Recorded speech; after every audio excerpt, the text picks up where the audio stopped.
Well, welcome to our 5 Ps of marketing training.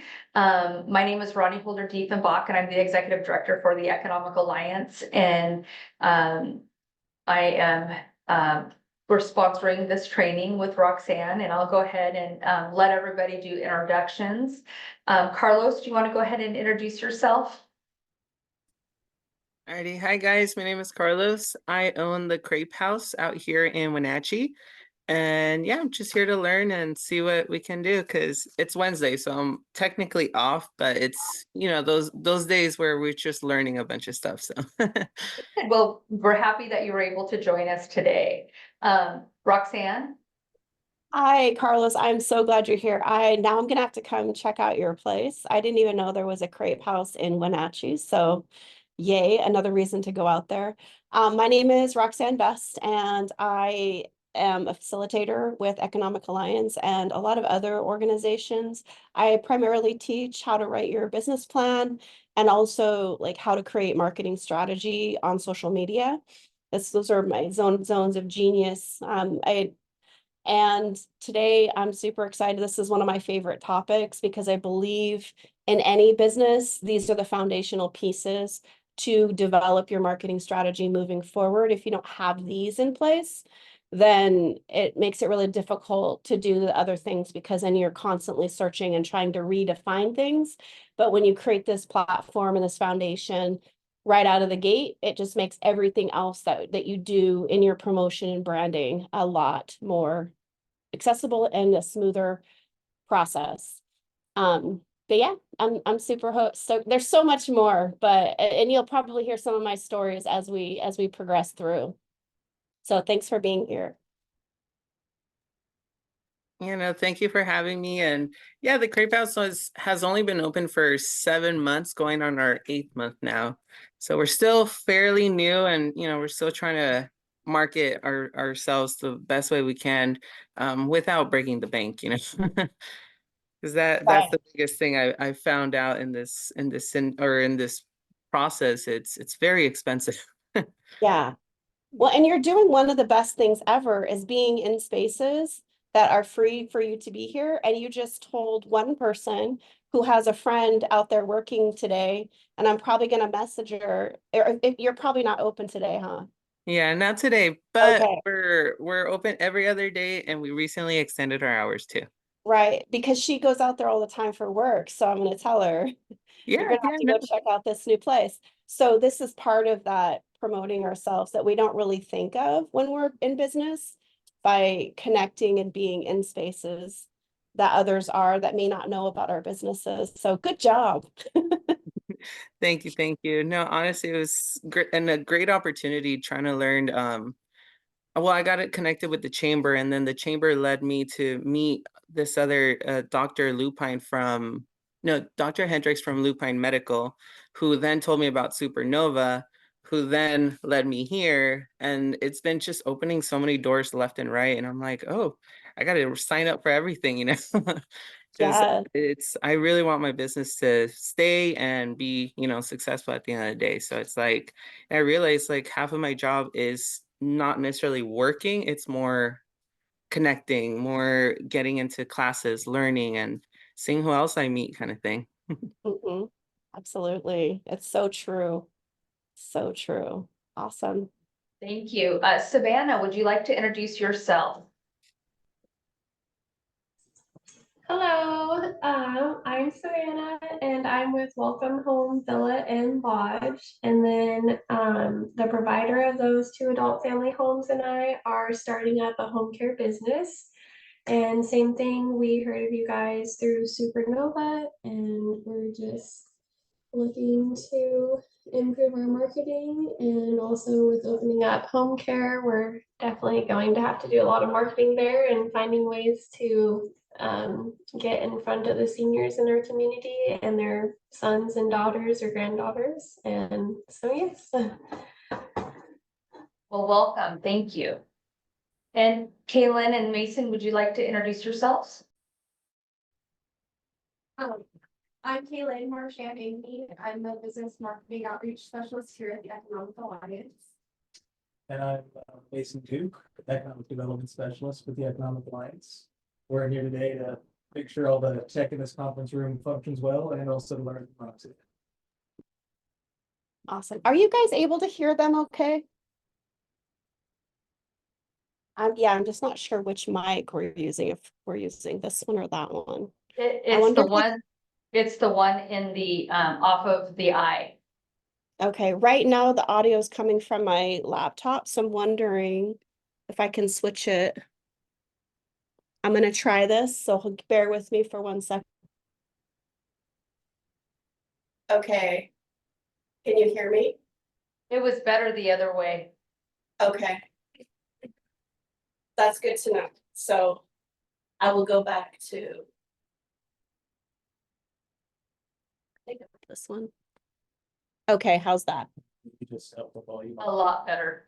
Okay, perfect. Yeah, no, that's coming straight from my mic. And my volume is up. So perfect. Okay, fantastic. Well, thank you, Ronnie, for being here and creating a space for everyone to come together and learn together and be together. Like I said before, my name is Roxanne, and my business is, and we've got more tech support coming.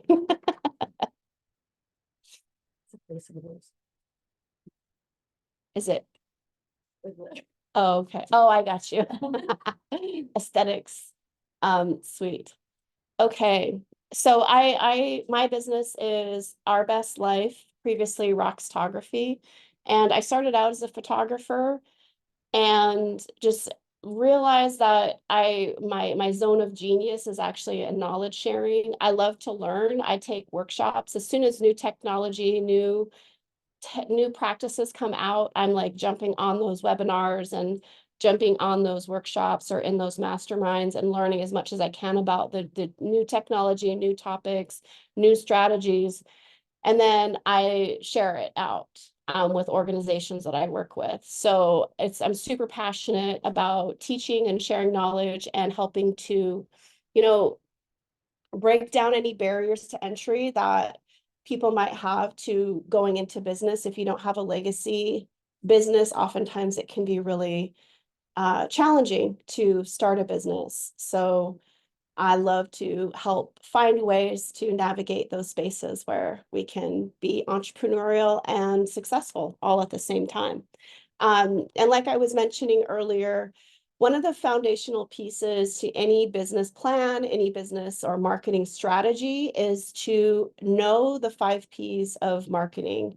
Oftentimes when I speak with my clients, coaching clients, whatever that I'm working with in big groups, they all say marketing is when you put an ad on social media or on the radio or in the newspaper, but marketing is like so much more. And so traditionally there was 4 Ps of marketing, and then I added a 5th element.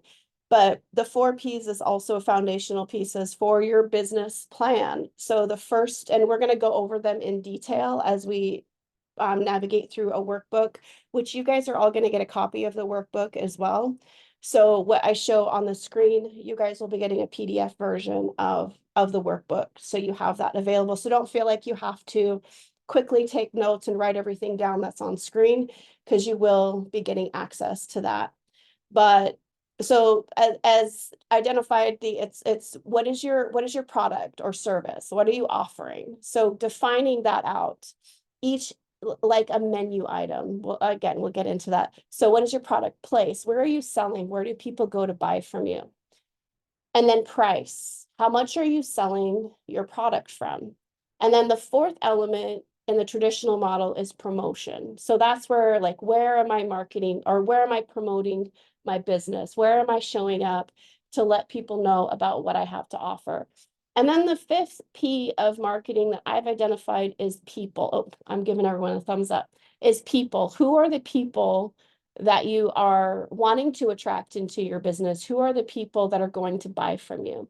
So those are the 5 Ps that we're going to go over. And we're going to be doing each one, we're going to do a little bit of self paced work. So I'll set a timer depending on questions and conversations that we have throughout. We'll determine how much time we work on these topics individually. But the idea is that you're going to leave here with at least one clearly defined product or service, understanding how you're pricing it, where people are going to buy it from you, how are you going to share it out into the world, how are you going to promote it, and then what people are you trying to attract to that specific product or service. So by the end of today, you should have at least one of those defined out. If you already have a menu of items that you offer, or you already know what your services that you provide are and they're clearly defined, that part's going to go pretty quickly. But the part that is going to probably take a little bit more time is when we start talking about the features, which is probably easy. We usually are really good about talking about the features of our product or service. But then when we start to switch it to the mind of our customer, how does our customer see that as a benefit to them? Because no matter how great our features are in our products or services, when a consumer is coming in to purchase from you, they're not thinking about you and the creator and how great it is. They're all thinking, how does this benefit me? So a lot of you, when you signed up for this workshop, were probably not thinking, oh, this is great. It talks about certain things. You probably signed up because what benefit does this have for me? And so I'm going to show up because I see the benefit to being in this workshop. So we need to remember that as business owners. Oftentimes we forget it because we get so stuck in the minutia of like, these are great features. Like, this is such an awesome thing. Why aren't people buying it? And a lot of times people aren't buying it is because they're not seeing how it benefits them. And if you look on social media and you see like posts on social media where people are like talking about pain points that exist in your life, and you feel like they're talking to you, what they've done is they've identified the benefit of that feature to you, the consumer. So we're gonna take a deeper dive into that. We're gonna workshop some of that out for your products or services. And if you have questions, this is the opportunity for us to work through it, because we have such a small group. It makes it nice to, if you have questions like how might I describe this, or other elements as well. And then we start talking about so price. How much are you charging? And price, we take into all different factors: competition, how much does it cost you to even create your product or deliver your service? And so we're looking at price through a more strategic lens than just, I think I'll charge this much for it. And also setting up strategies to do competitive analysis to see who your competitors are and what they're charging. So you can determine like what pricing structure you are going to develop based on what it costs you to produce the item, and also what are other people charging in your area that are similar to what you're offering.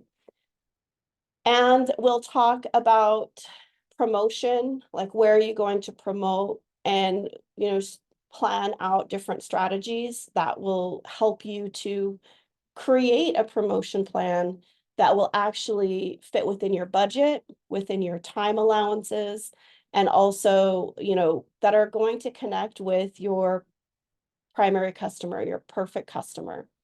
And then purchase, where are people going to purchase from you?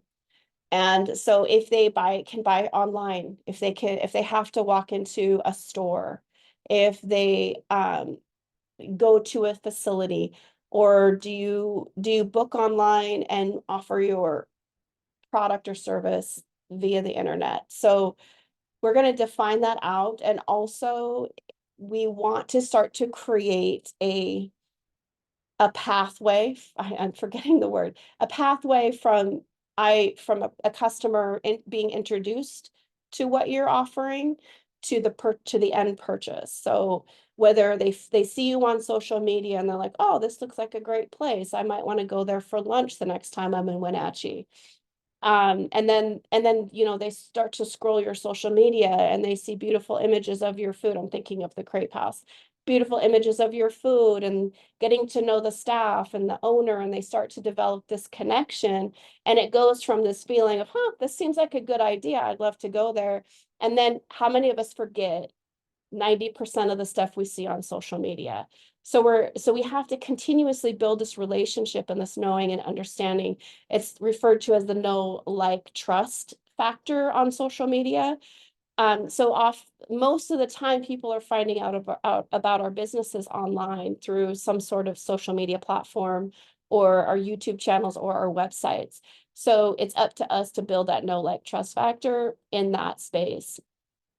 And then I'm like, man, I just can't stop thinking about the Crepe House, all the things they're offering. And I'm going to make it a point the next time I go to Wenatchee to go to your place. So you're building this relationship, because not in every instance, we don't have an opportunity to meet one another face to face. So we can read facial, body language, all the things, and really decide through processes in our brain whether or not we like someone and trust them. Like when we meet face to face, we know them. And then as we see how they conduct themselves and they speak and all the gestures that they make, whether or not we trust them. So when we only have an online platform to do that, that's what we're trying to build. So the place, that's what we're describing in that section. And then when we think about people, who are we trying to target? And we'll take a deeper dive into that as well, because it's really important that we get really clear on who we want as our customers. Who do we want to work with? And one of my favorite things to debunk for people is when they say, well, everybody's my customer.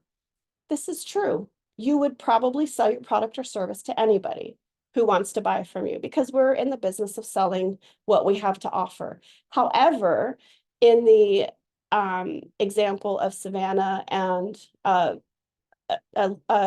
assisted living home, I wouldn't be a customer to come and rent and live in the assisted living home.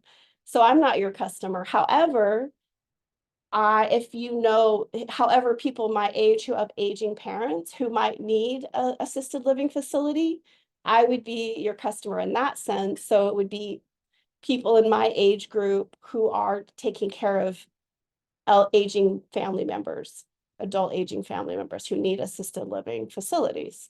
So when we get specific like that, we actually attract more people, because when we get really specific about who we work with, light bulbs start to go off in people's brains about other people that they know who might benefit from what you have to offer. Because you've been so specific, you're actually describing a person that you would work with. And then this creates this connection and networking. So people start to say, oh yeah, I met this person online. They co-own a assisted living facility. Or I met this gentleman who has a Crepe House in Wenatchee. How cool would that be to go and hang out and have brunch with the girlfriends or whatever at their place?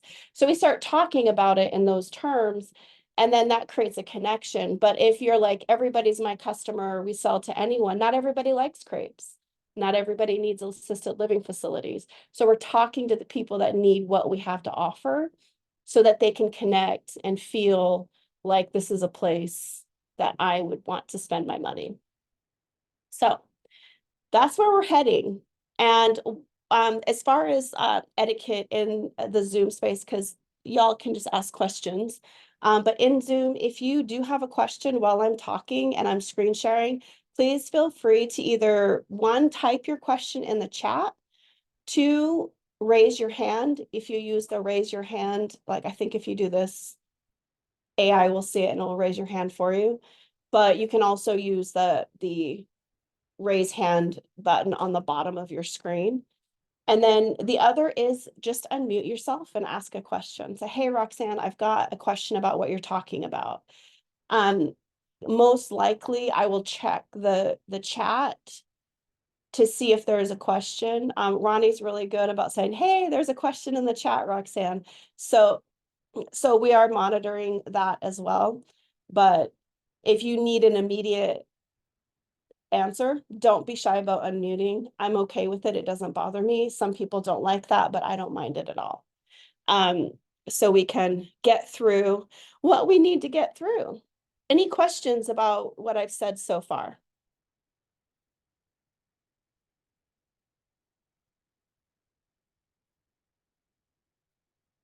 I'm All like, right. not yet. I think we got, I'm excited for it. So Okay. Right on. All right, so I'm going to jump into the workbook. And again, remember, this is the work that you will be getting to have copies to write in for yourself. This is the marketing strategies. And we're going to just start out with product. And our product is basically, what are you selling? And this is designed for you to suss out one product or service that you are offering.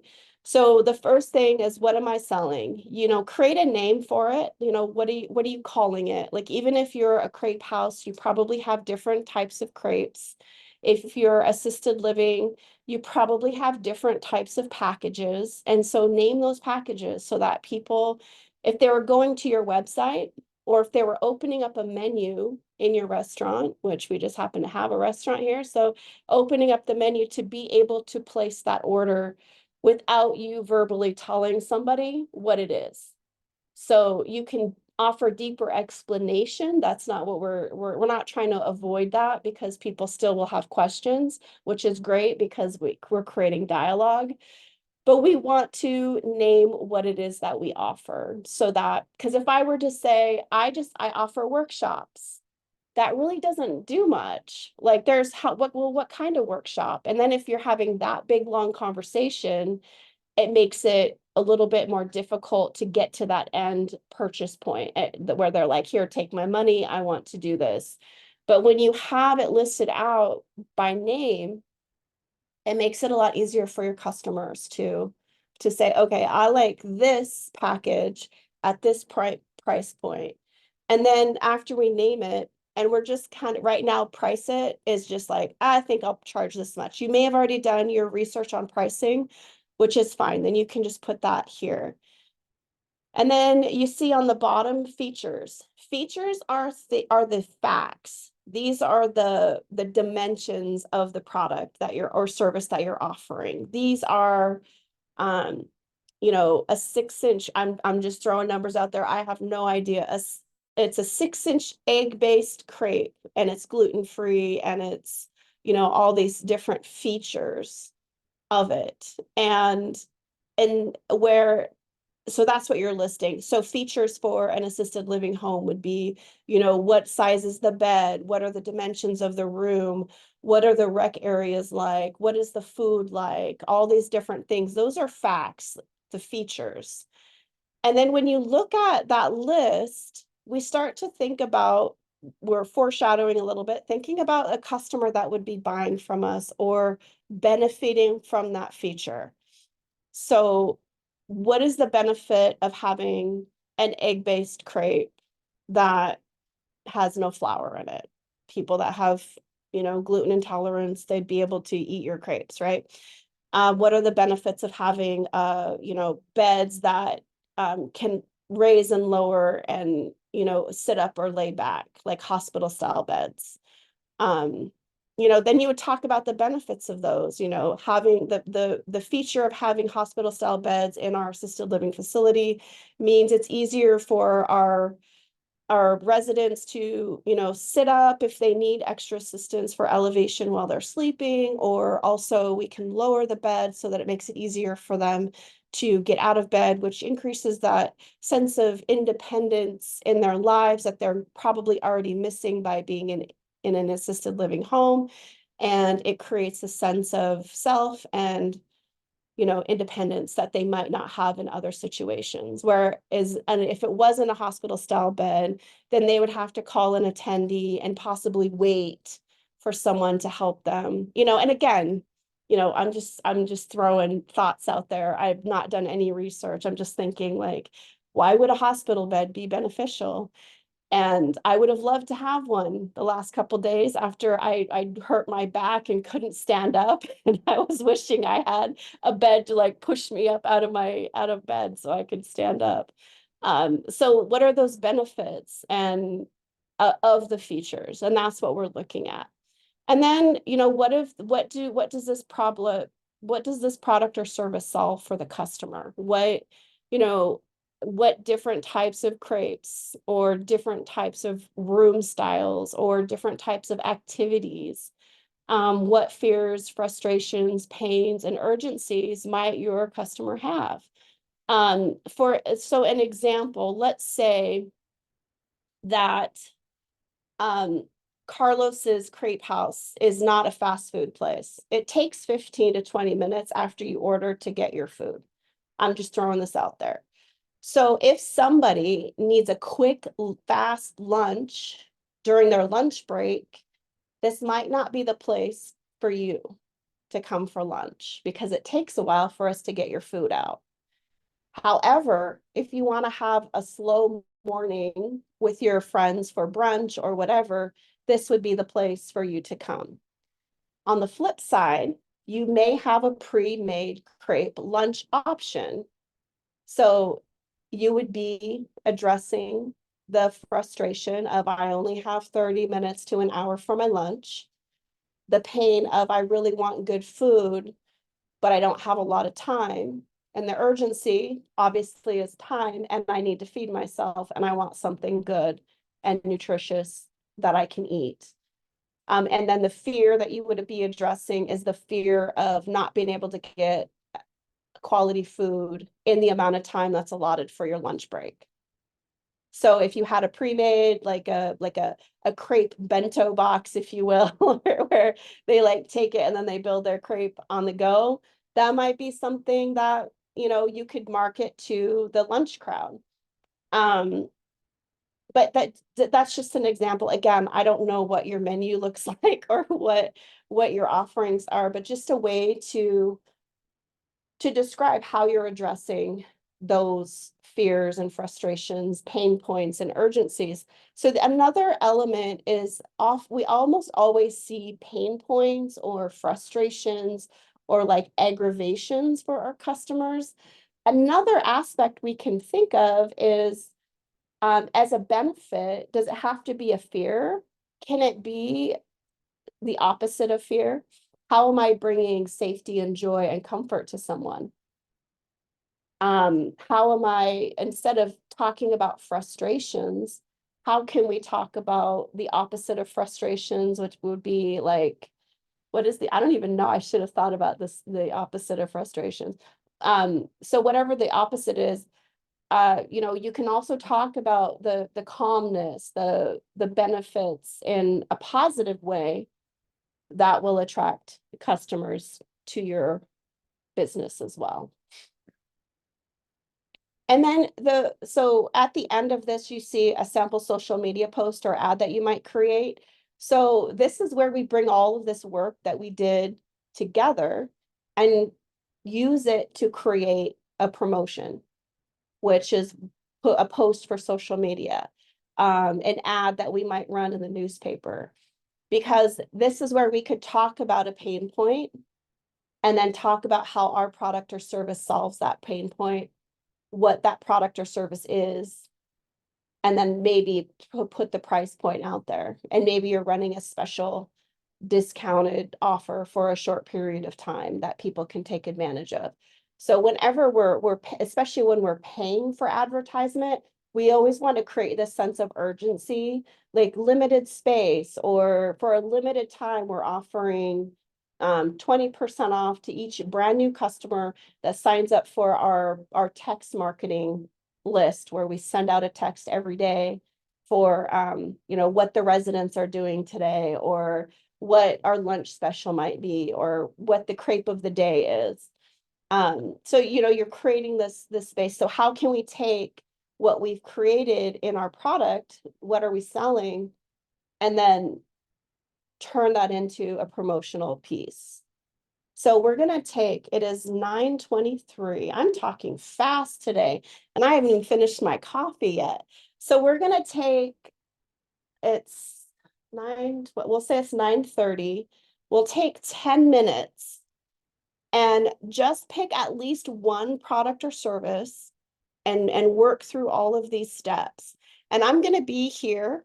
So if you're working through it and you're like, can you help me? I'm not sure if this is a feature or a benefit. I'm not sure what these different things are. Then just unmute and ask your questions. So we'll start the timer now. Well, we're getting a little extra time, so we'll get rolling.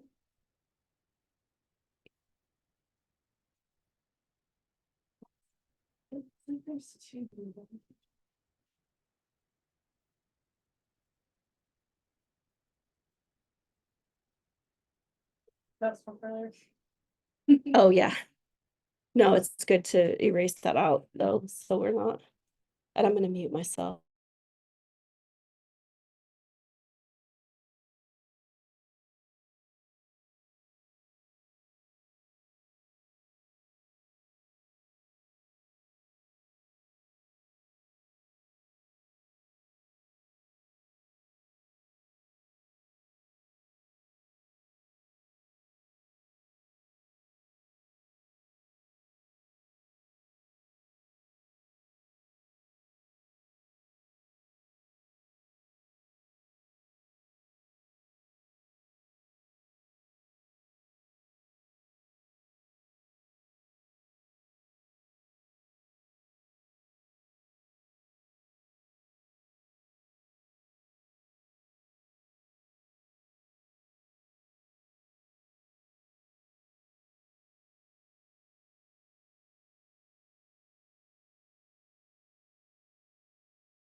Okay, so we got a couple extra minutes on that 10-minute time span. I just I would love to hear what you guys captured on paper. If you don't mind sharing, that would be amazing. And also it gives us an opportunity to give a little feedback, like hot seat one-on-one coaching.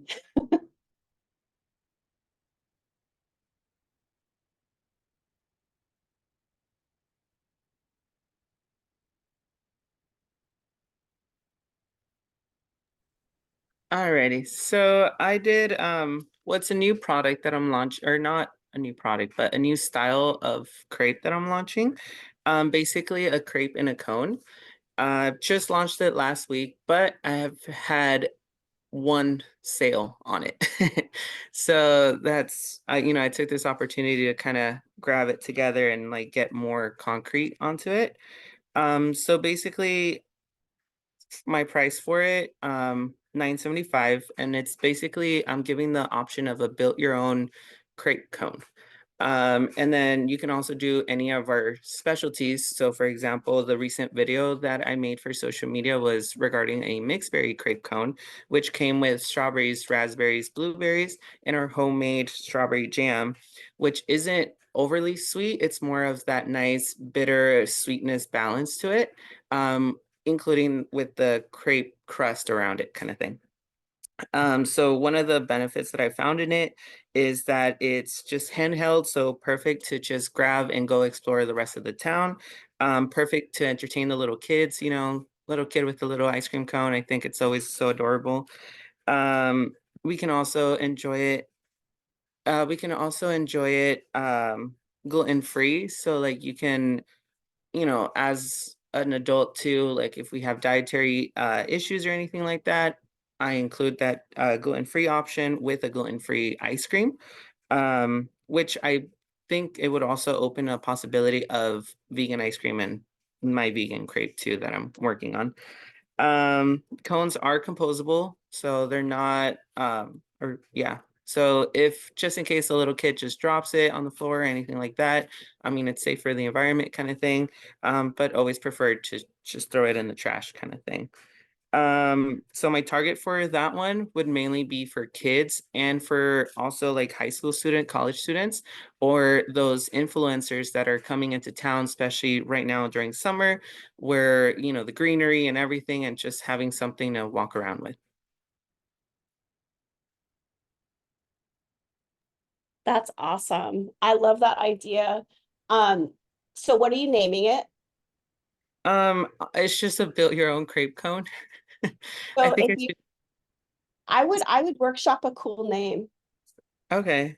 like find a cool name because like build your own crate is like it's cool is fine, but I think you could make it because if you're looking at targeting influencers and if anyone else has anything to add, please do. But if you're targeting influencers like cool, like fun, fun names.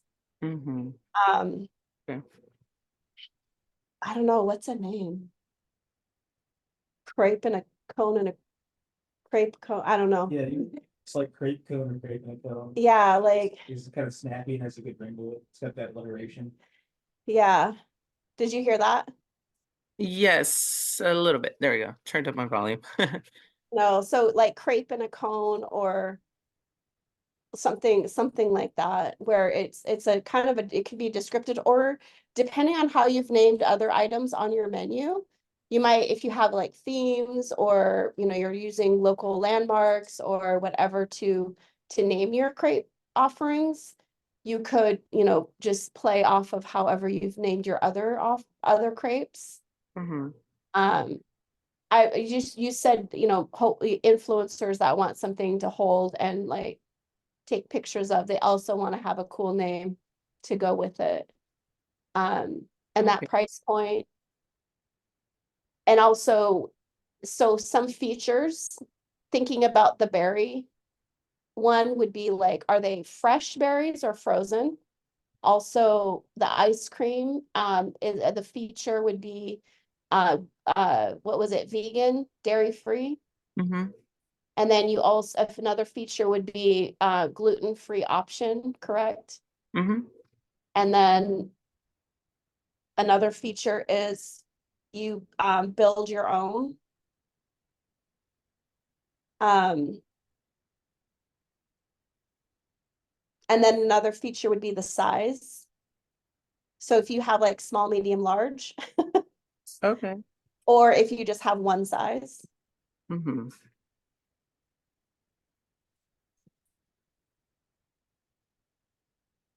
Kind of like how you get waffle cones, 1 scoop, 2 scoops.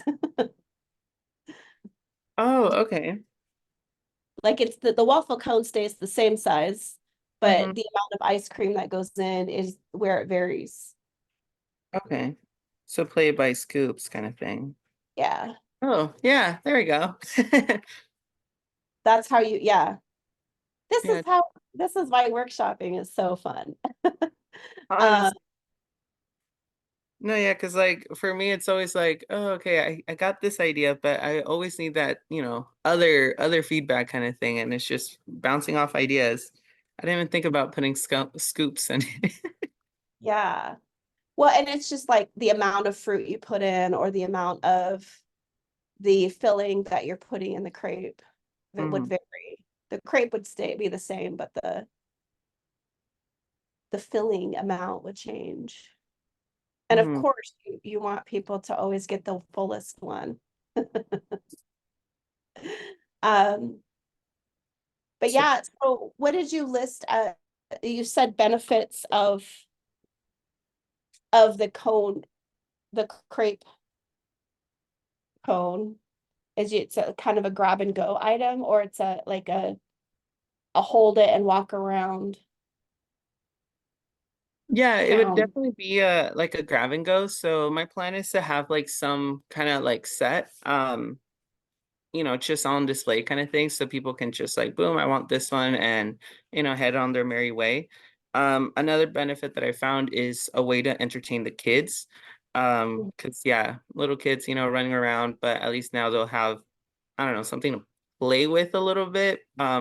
Hopefully without causing mess. I mean, the cones are big enough, so it just keeps everything in the center. Yeah. So what you're describing is a benefit. If you're a parent of small children, you understand why that's such a benefit. So Mm-hmm. the challenge is how do you relay that message in a promotion? Mm-hmm. So from the top of my brain, I'm thinking an ice cream cone and a kid where it's dripping all down their hands and it's falling off and getting all over them, Mm-hmm. versus you and your kid's crepe cone where everything is contained and it's nice and not messy, if you will, but it's still enjoyable. So doing a compare and contrast type of a video Mm-hmm. for social media, but yeah, that's just like shooting from the hip idea. Like, and so that's what we want to start doing is thinking in terms of, okay, these are the features, these are the benefits that I've identified. How can I relay this benefit in a message on social media or in an ad in a newspaper or in a radio ad?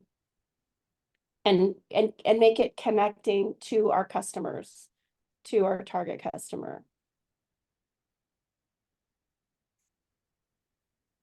It's funny because sometimes when I work with people, they're like, oh, this part's easy. And then we start to work through it. And it's like, well, you don't have a name. Or Yeah. they have a name, but they don't have any idea what it is, like, and how to describe it. So this is a great example. Thank you for sharing. Mhm. So any other input on that? Um, I was just thinking that, another benefit is sort of timing in terms of the way the day is structured. In that, people are they're gonna feel guilty or strange about having ice cream for breakfast. But if you go, you have a crepe in the cone in the morning, that's like, it feels more like a breakfast food, and it kind of opens up a whole other portion of the day. Mason, speak up, please. Oh, sorry, it's probably because of the speaker. So Go ahead. Yeah, so it opens it up to another time of day in terms of like morning breakfast food type deal that ice cream is kind of not as much associated with. Is what I was saying. Yeah, so you could have your cone crepe like translate to a breakfast item. Does your cone, does it come with ice cream or is it a custard Ice cream, ice cream. ice cream? Okay, yeah. Hmm. So that's how you could like market it as because crepes are usually like a breakfast or a dessert. Hmm. So, yeah, Ronnie. Um, do you have savory crepes too, or do you offer different types of food in your crepes besides just fruit, or are they like, like, say, I'm just trying to think, cause I know that I've been to other places where they offer like, more like sausage. I mean, they put different things in their crepes. Hmm. So we do have a savory menu that I'm still debating on making it into a cone style again, just to make it like easier and still cute to grab it on the go. But yeah, we do offer like five breakfast crepes. That's like egg and bacon, egg and steak, egg and ham, egg and veggies kind of thing, and that's wrapped in a potato and parsley crepe with cheddar cheese and hollandaise sauce. And then we also offer like 6 lunch crepes, which is more like spinach, mushroom, a caprese, a chicken pesto, a chicken chipotle one, which I definitely want to start with the chicken chipotle in that crepe cone. So, also you can also grab a bite as you're walking kind of thing. But we haven't explored that stage yet, especially because I feel like dealing with hot food, it's more tricky. To put it in the cone shape. But yes, I do offer savory crepes, but more of a sit down at this point. It sounds so good. I'm gonna go there when she does. Yeah, Yeah. no, I'm gonna have to do a special trip. Just to Yeah. go. We've definitely because yeah, initially it was only going to be sweets and coffee kind of thing, or fruit basically. Which one of our biggest thing is we didn't want to put it overly sweet. Just keep the ingredients as fresh as possible kind of thing. So like the berries, just wash them off real good, cut them up, and you just enjoy those natural flavors compared to just loading it with sugar. Um, but everyone that came in were like, we want savory, we want savory, we want savory. I'm like, okay, well, I'm barely learning how to make a crepe to begin with, but give me a month and then I'll introduce savory. Which was a struggle just trying to get to that point. But I was like, let's just play it safe, egg and bacon, egg and ham. We can just start with those. Spinach and mushroom, people can add chicken or steak to it. Let's just play with that. And now, again, my menu is continuously growing, but I still need to keep it small enough so we don't offer too many options. But there's just so many possibilities at this point. I'm adding a crepe pizza, a seafood crepe kind of thing, um, that people can enjoy. Awesome. Thank you so much, Carlos, for being willing to share and get feedback. Mhm. No, yeah, one thing I notice is I need help. Like we all need help kind of thing on growing and stuff like that because, I might have something, but it's just trying to get it together is the biggest challenge.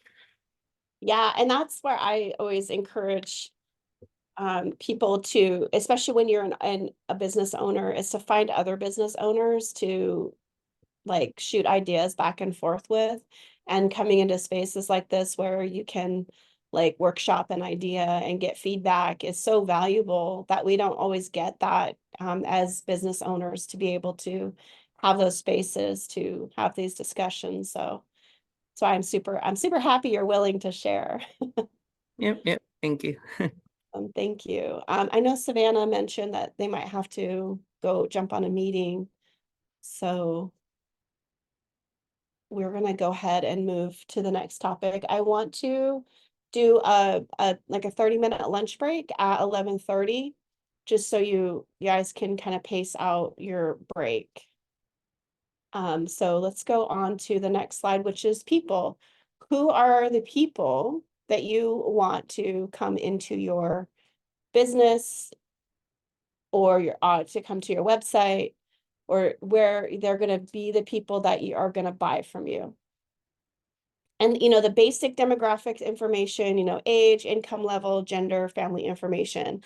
Carlos, you'd mentioned kids, that would be a group. But when we're looking at the people that we're targeting, we also want to take into consideration the person's role in the buying decision process. So oftentimes little kids have more power in the buying decision process than we give them credit for. But at the end of the day, it's the adult that holds the bank card that is going to make the purchase. So the end person is the parents. But this is where we start to get more specific, parents with children ages, whatever age group. But at the same time, if you are creating a product that specifically targets, younger kids, then, this is a product that's meant for ages, 3 to 7. Obviously they don't have an income. They rely on their parents. Gender is not a non-issue. Family information, they're a kid. And so, then you can work it out that way. But generally speaking, we want to look at the people that are buying from us as the people that are exchanging dollar for services or dollar for products. And so then you would be describing the parents, because at the end of the day, it's the parents that are driving the kids to the crepe shop to get the cool crepe cone to do those things. So, this is where we start to describe that situation or you're looking at the professional person who has a lunch break that they're going to come into your crepe shop or buy from you. And we're just creating a profile. I also like to refer this as a customer avatar. If you play video games or you've ever created an avatar on your social media platforms, this is you're creating the features and the mannerisms and the look and feel of this person based on the action that you want them to take or the type of person you want them to be.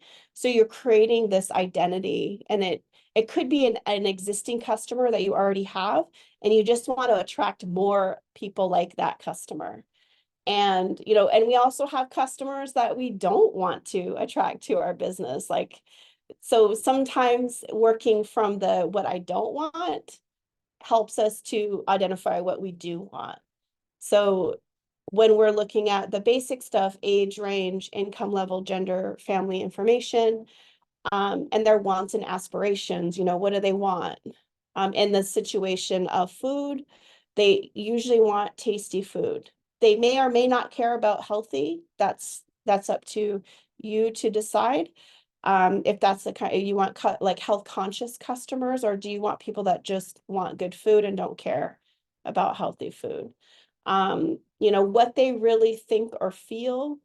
What are their views? What matters to them? Do they feel confident? Do they feel like they can't get good experiences in their town or in their food experiences? What are some of the things that they might be afraid of? I know when it comes to going out to eat and buying food, I'm always afraid that I'm going to get something and it's not going to taste good. I'm going to spend my money on something and I'm going to get it. And it's like, oh, we've all experienced that. It's like, man, I wish I could return this and try something different.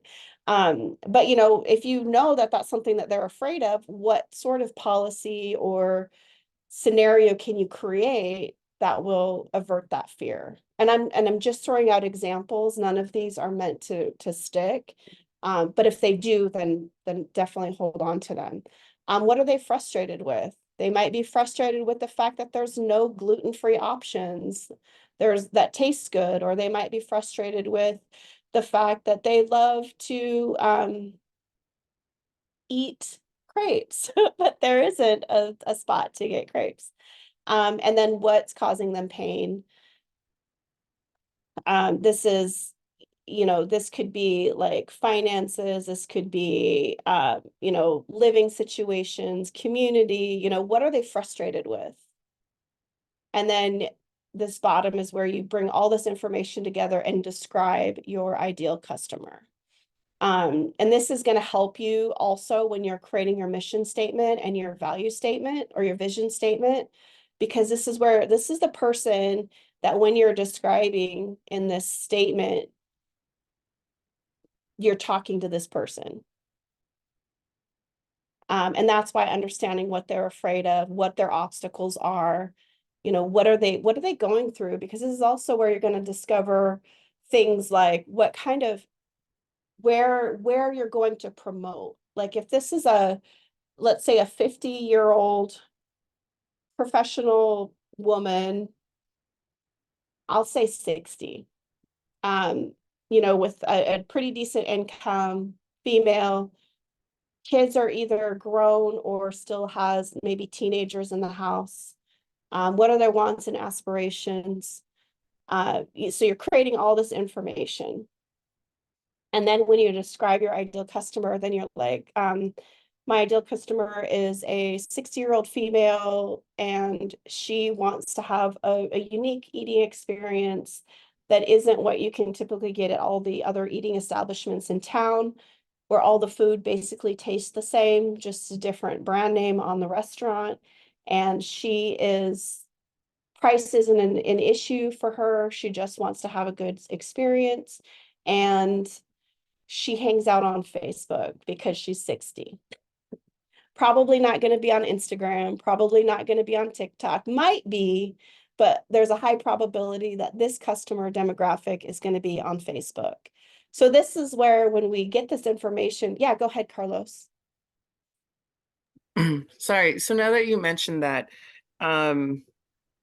so for example, my crepe house has been targeted for this 30, 40-year-old crowd kind of thing, that I realized that I've been getting. Introducing this kind of product that is meant for a different demographic, is that kind of contradictory, or like, should I just focus within this age group? If that's making sense. Yeah, no, it makes perfect sense. So you have multiple different customer profiles, but you Mhm. have one group that is your bread and butter, if you will, that they're the consistent customer that comes in. And you can, like this age group, this 30 to 40-year-old, they probably have kids. So then you can start to address like what you have to offer. Because a lot of times when you think of crepes, you think of adults. But then you're like, okay, this is an adult experience, but you can also bring your kids and they have these other, this other offering that is targeted to the youth. So you can have multiple customer profiles, but they're like you just said that like, even though I'm launching this new product, my main source of customers are between 30 and 40. So that's your basic demographic, but you can also have other profiles based on specific products.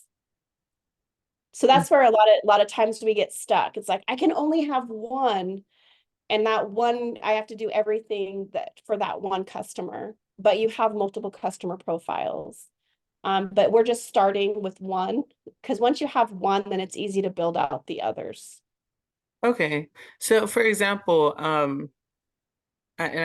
know I'm taking all of it kind of thing, but so my sit down is 30 to 40. My drive-through is gonna be business, which I plan on opening it up hopefully in the next month. My crepe cones is gonna be within that, kids kind of thing. Eventually, also, I hope that in July my liquor permit applies, so I would my new demographic for my brunch time will be 30. Do you think at this point I'm adding too much? Like too many demographics, or I'm trying to cater to a lot? No, because that you need to, but you're not losing focus by now having hamburgers and waffles and all these other, I mean, maybe waffles would be in line with the brunch theme, but your main product is a crepe. Okay. And then you need to have multiple types of customers that are buying your crepes. And you already said you're being mindful about not having a giant menu with a ton of different things. You're keeping it simple, but you're targeting very specific age groups and very specific types of customers.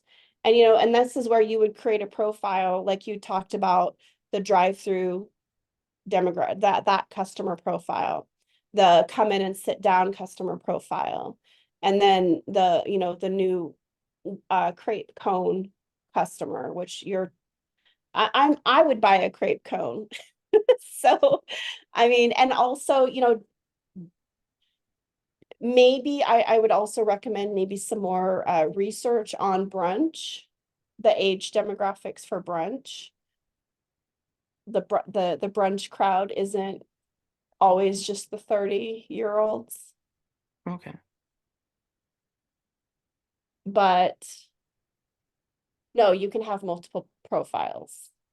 Okay, And because that's honestly a little bit too that I'm kind of limiting myself. I'm like, I have so many ideas, but is it appropriate to have this idea for this person, this idea for this person, instead of, keeping it that center? But I think, like you said, as long as there's a baseline, there's always a baseline. I think we are allowed to branch out just a tad bit, maybe not too much, but just at least a product for each one.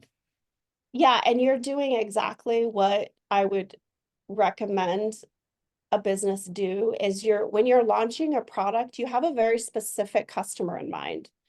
You're not just thinking, oh, I'm going to do this and it's going to be great. You're thinking about this is the age group, this is the type of customer that would appreciate this product.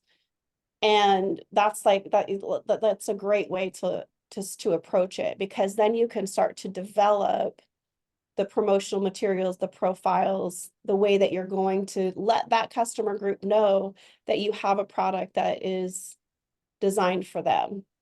But the other element that I would encourage anybody in this watching this to do is you may create a product that you're targeting kids, and then realize that 50-year-olds actually like it more than the kids. So be okay with like shifting gears and understanding, like me, I developed this for kids, but actually 50-year-old women are digging it way more than the kids are. So then being able to pivot and like look at the data, look at who's actually buying what, and then adjusting accordingly. Okay. Because you'll find that happens all the time where you're like, oh, I'm designing this for this specific group of people. And then exactly the opposite is being attracted to it.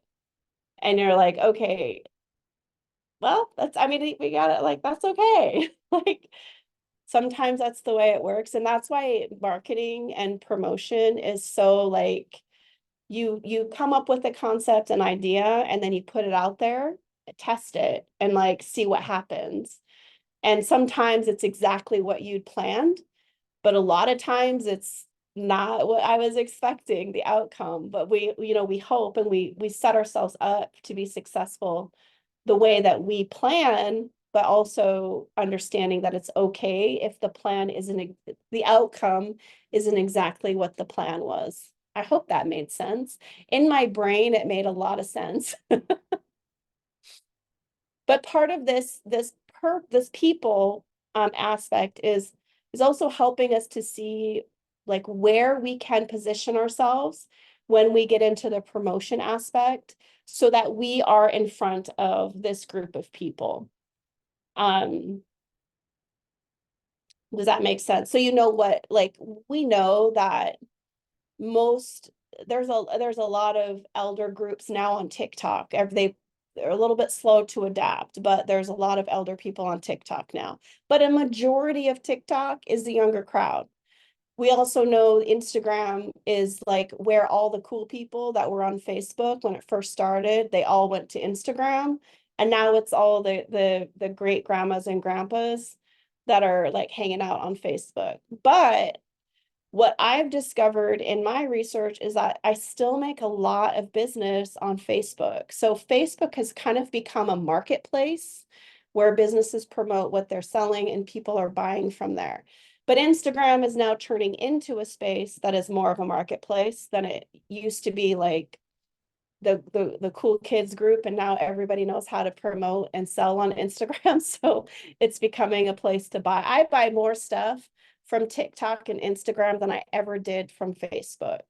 So, if looking at that and knowing where people are buying and where they're developing those relationships to make purchasing decisions is really important as well. Snapchat, their community rules are you can't sell on Snapchat. So basically people just stay away from Snapchat as a selling platform.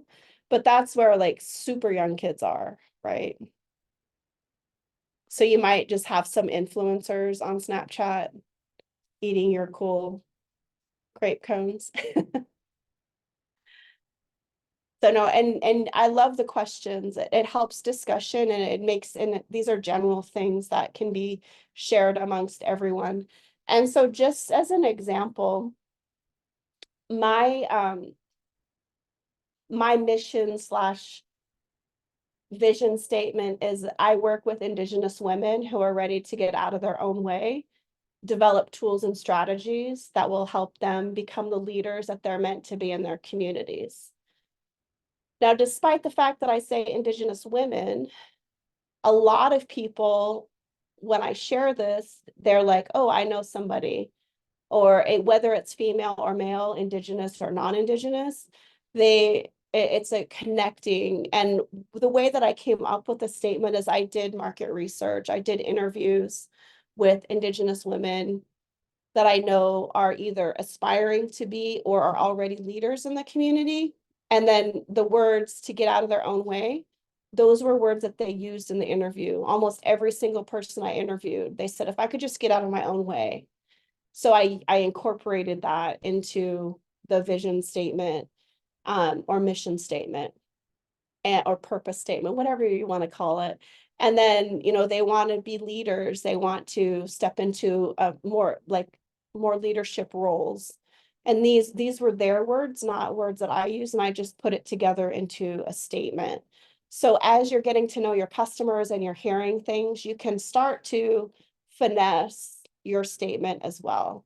Like, why are people coming into your shop, or why are people being residents at your assisted living facility? And then you can start to develop statements that connect with people that are actually enjoying what you have to offer already.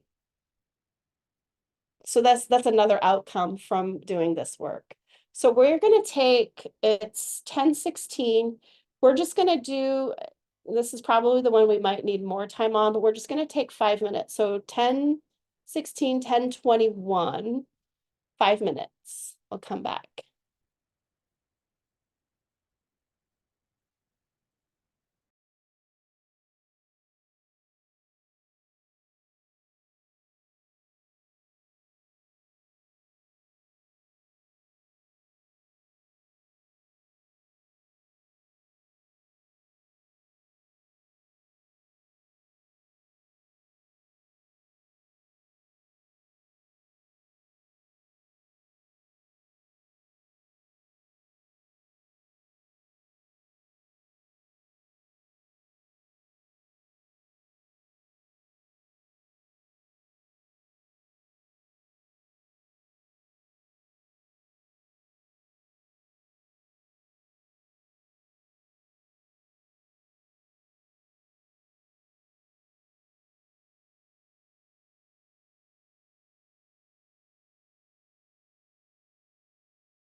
All right. I didn't want to stop you, Carlos. You looked like you were getting some good stuff down. So did you have any, like if you were to describe your ideal customer, like that summary in the bottom, do you have a statement that you might use? Okay, so just super rough draft. Basically, I kind of want to go more on the brunch direction, just because I noticed that majority of my customers are usually female, um, that are enjoying this. So it's like, want a place to sit down, a quiet place to come sit down, hang out with, your friends, enjoy a delicious crepe with a full body smooth cup of coffee kind of thing. Um, that's kind of what I got just so far. Yeah, that's cool. When you started to say full body, I was thinking like a full body food experience. You'll feel it from your head to your toes. Cool. Yeah, it's because I was also looking at like my original mission statement, and I realized like it was it was very like just in generalized. So I was taking from that and trying to build in and see like what I'm noticing now, which yeah, I noticed that my customer base is more female orientated or more female based. Mm. Which, in order to um, make it more inviting for everybody, I was like, oh, well, we're introducing straight steak crepes now. So you can try those, and everyone can enjoy something. But Yeah. now and now I realize I need to rework on my mission statement. Well, we're gonna do some steps on that later on. But Oh, right now, just think about the females, the gals that are coming into your crepe shop. That mhm. customer, what is she like? Does she wear name brand? Does she like what, describe her almost to the point that you're describing a customer that comes to that is coming in your shop. And then you name that customer, like who is she? And then when you're creating promotional materials, which we haven't gotten to promotion yet, then you're creating promotional materials that are talking to this person. Like as though you're like, oh my gosh, Susan, you're gonna love this. I'm launching this new steak crepe and I know you're gonna love it because. And why would Susan love this crepe? Because she's probably told you like this would be really cool, like Ronnie, I know you're gonna love this. You were asking about savory crepes, and ta-da, here we have it. And this is what our options are. And then your customer Ronnie is gonna be like, yes, I definitely am gonna go now because again, or go because you're talking about savory crepes and how you would speak to that person. Okay. Because some customers you talk to like they're your best friends, and some customers you talk to very structured. And this is where we're developing a voice in our communication through promotion. So by knowing who this customer is, are we talking to them like they're our best friend, or are we talking to them formally? Or are we talking to them like they're a little kid? Oh my gosh, look at the like, and not that you talk to a little kid like that, but that's more baby talk. But like, if you're talking teenage boy, you would be like, yo, brah, come like hit us up. I can't even remember all the stuff my kid says, but Okay. show off your new fit and don't get anything on it and order a waffle cone and all your homeboys are going to be whatever, I mean, but that's what we're doing, right? Is we're creating this scenario so we can speak to that customer. And what happens is when that ideal customer is someone that doesn't talk like that, they're going to be like, ew, that is, what the heck is that? And they're not going to feel like that's a place for them. And in a way, that's what we're trying to create. We want our customers to go, yes, that is my place. Those are my people. That is a place that understands me. And so they want to go. So by understanding who those people are, we can develop a voice that connects to that customer.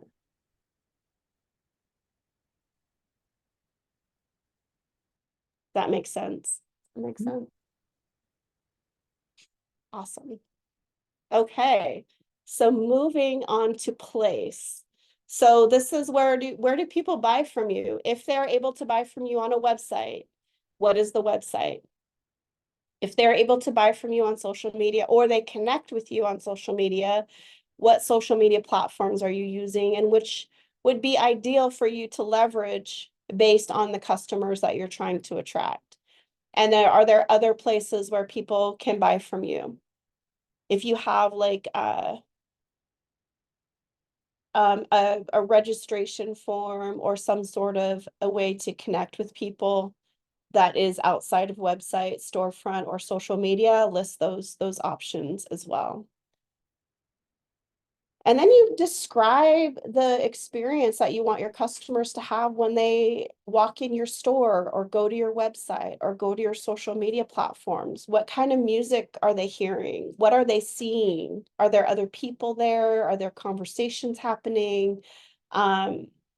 You know, when they walk up to the counter to order from you, or when they go on your website, what is the first thing that they see and how do you want that to make them feel? So we're describing that interaction, that customer journey, if you will, with place. So once they decide to either go to your storefront or go to your website, what are they feeling? What are they experiencing? Do they feel welcome? Are they being entertained? Are they being tempted with tantalizing images, or are they, you know, are they feeling calm and relaxed? Are they feeling excited? Like, oh, I can't wait to look at the next page. You know, so we're describing the experience that we want our customers to have when they buy from you. So what are we hoping that they experience? And then what does the storefront look like? This is basically features. Like it's purple and we're playing like really high energy, fun music, and our people that are running the till or making the food are dressed in a uniform, and they're clean uniforms, and they're smiling and excited to greet the people coming into the store or answering the phone with a smile on their faces. You know, so we're just describing right now what our perfect scenario looks like. And then down below in the blank space, this is where we're gonna like, what can I do right now with what I have to make sure that my customers are experiencing those elements that I want them to experience? Does that make sense? So place, it's not just about the storefront. It's not just about the website. It's also, okay, I've gone to your website or I've seen you on social media, then I click your link and I go to your website. You know, what does the buying experience look like? I know right now in my business, I'm not 100% satisfied with the purchase process, the journey, because they go to my website and it's not super clear, like how do I book a sound bath? How do I book a yoga class? And so I need to improve that customer journey so that it flows the way that I would like my customers to feel is fluid. Or if somebody wants to hire me to do a speaking engagement, you know, how are they going to do that? Creating that customer journey is also what place is about, like how they connect with you, how they feel when they interact with your social media website or coming into your store. Because we've all experienced what we don't want our customers to feel, which is super moody and crabby sales associates, or a less than an inviting purchase experience where it's like you feel bad for buying from them because they've treated you so terribly, like you're inconveniencing them by being a customer. And you know, unless that's the vibe, like there's restaurants in Chicago that are meant, you go in and they just insult you and give you bad service. People pay for that experience. But if that's not your vibe, then that's not what we want our customers to feel. So place is all the elements that your customers will be interacting with you and getting to know whether or not they want to buy from you. Because just because they walk in the door doesn't mean they're going to be a customer. Just because they go to your website doesn't mean they're going to be a customer. I mean, I've walked into restaurants, I've walked into clothing stores, I've walked into places, and I just didn't feel the vibe, if you will, and I left. And you know, there's customers that are going to do that, and in some cases that's okay because, you know, maybe they weren't your target customer, and you don't want to have bad reviews as much as, you know, we want to have customers. We also don't want to have customers that are going to write negative things about us because it wasn't a fit for them. But place. So we're just going to do 5 minutes again. It's 10:33, so come back at 10:43. And just write out as much as you can about what you want your customer to experience when they either come to your storefront, visit your social media, or your website. And it should be consistent across the board.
Okay.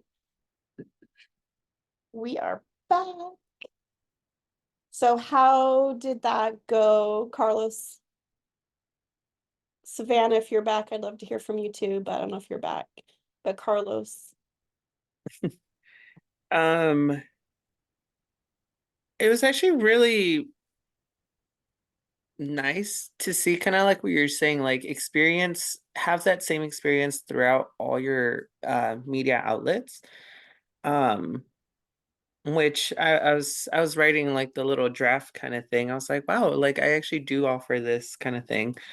Um, so basically, step into a hidden gem in Wenatchee where you can enjoy a wide selection of mouth-watering crepes in a sun-filled interior as you catch up with friends or enjoy a good book with friendly staff.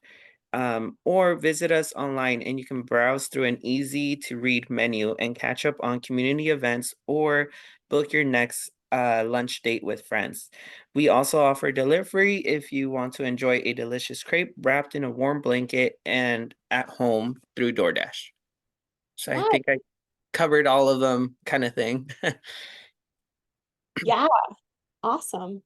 And hitting that, like, that warmness that kind of want to, I don't know, that the Crepe House brings. And that's kind of feedback that I've gotten from my customers, is like, wow, like I step in here and it feels so home, like I'm stepping into a home kind of thing. And I'm like, oh, okay. Awesome. No, I feel like you captured that. Like I got that vibe just hearing you read what you wrote is like I was like, oh, I feel like warm and like I'm at home, curled up in a warm blanket on the couch. So good job.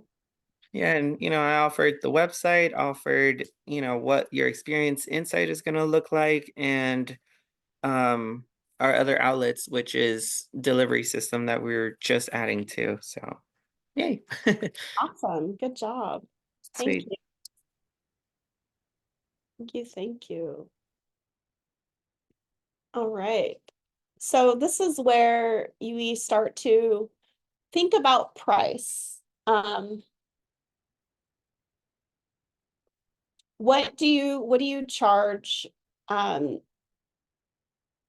for your product or service? And so experience, I always get frustrated. I'm like, product or service. I'm always talking about product or service. But no matter if we're offering a tangible product or a service, we're creating an experience. So I was like, we'll just call it an experience, a customer experience.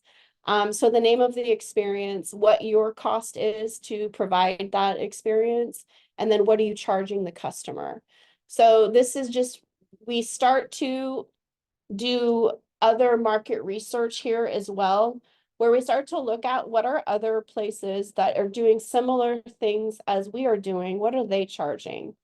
And also looking into elements like, where do I want to be seen as high end, middle range, or bargain basement? I say bargain basement, but low end is actually what I mean. So where do you want to fit in the cost profile? Like, are you a boutique store? When you walk into a boutique type of an experience, you expect to pay a little bit more than you would anywhere else.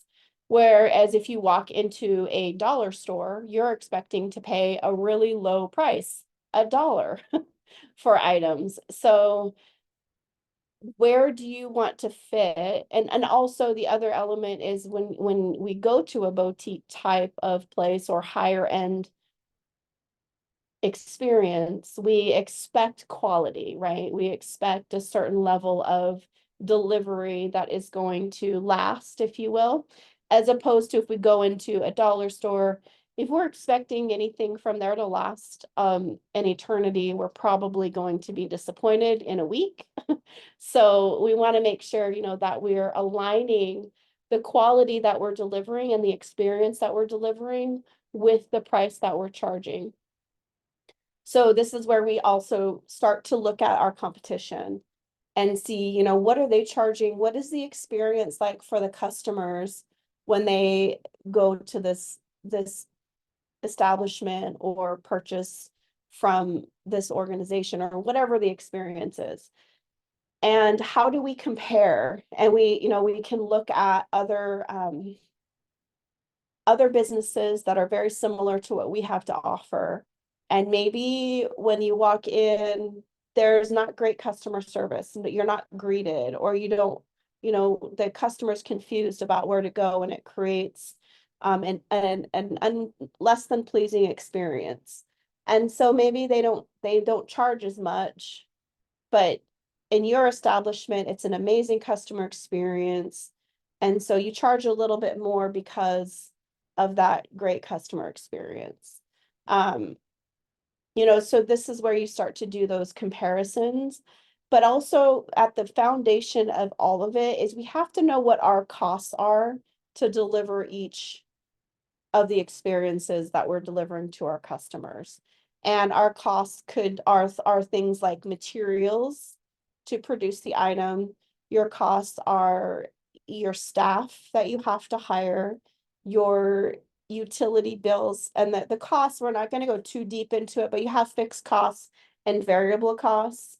So your fixed costs are things that they don't change based on how much sales you're making. For example, if you're renting a space, a fixed cost is the space that you're renting. And it doesn't matter if you sell 1,000 crepes in a day or 0 crepes in a day, your rent for that space is going to be the same. And the same with an assisted living space.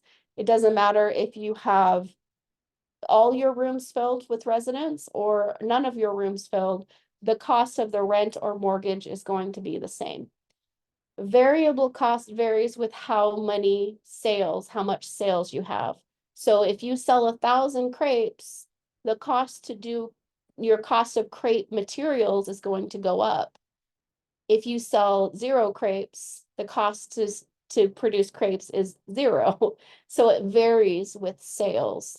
And you have other expenses that relate to your sales as well. For example, in the assisted living home, if you have all your rooms filled, you're going to need more staff potentially, more meals, more utilities, more, your expenses go up with more residents in your home. So understanding like fixed costs versus variable costs is also really important in determining your retail price that you're offering. But at the end of the day, like how much does it cost to produce one item, and in materials and time and staff and insurance, all the things that come into play when you are producing your product or service. And I created lots of slots here because some of us have several things that we offer, and some of us may only have 1 or 2 line items. So just depending on how you want to break it down would be determine how you may even have more than what's on this list. And Carlos, I went and looked at your website and saw your menu, and that's basically what this is. But then for each of those items, you would just write out like, what is my cost to create the cone crepe in a cone. Build your own. So we're not going to spend a bunch of time on this one. But what the exercise that I'd love for us to do instead of like pricing out things at the moment, because I feel like a lot of you have that already sussed out.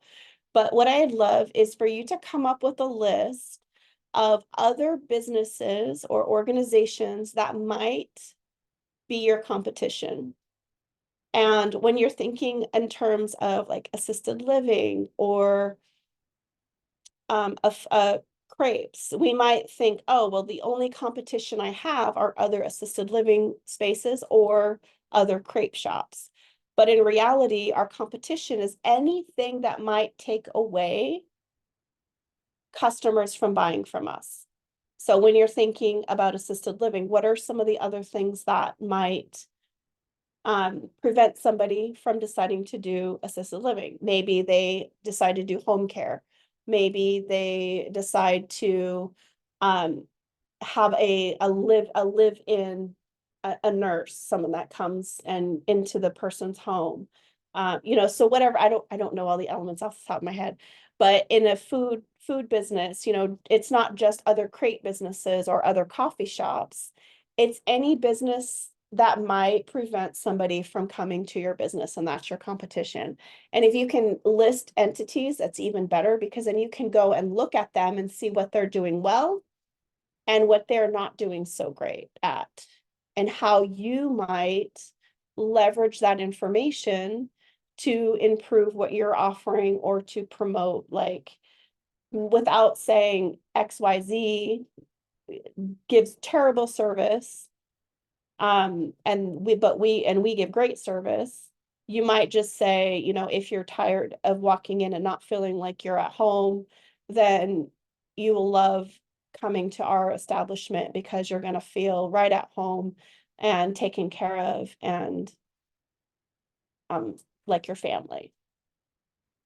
And that applies to both businesses that are here in the Zoom right now. So that's an experience that I can imagine any customer of your businesses would want to feel. So who is your potential competition, and list those out. And then if you have a time to do it, look at their website, or if you already know the establishment and what they do well and what they don't do well based on customer feedback, or like Yelp reviews or Google reviews, which are great places to do research, just to get a feel off about what that business is like. So we'll take it's 10:54. Let's go till 11.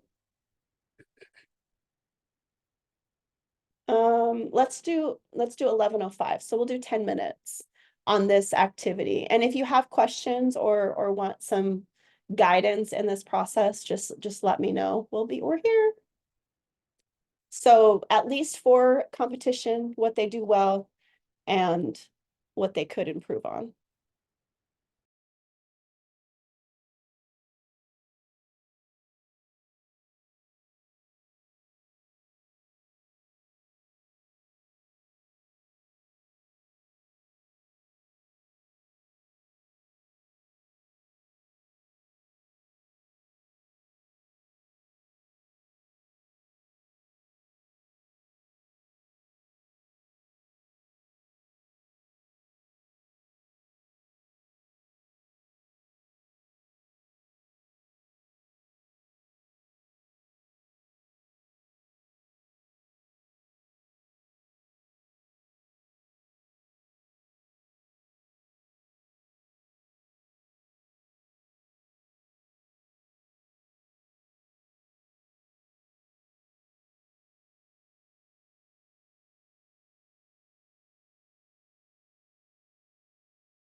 Roxanne, Yeah, are you on lunch? not yet, no. Okay. I didn't want to pause it if we weren't on lunch yet. Yeah, no. We're gonna cover one more section, I hope, before lunch.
All right.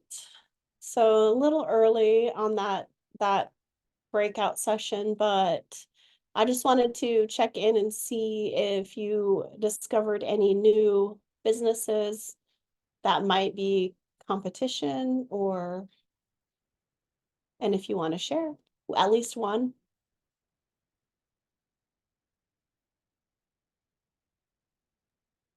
There you go. Yeah, one business that I didn't even know existed here in Wenatchee, called Taste Buds.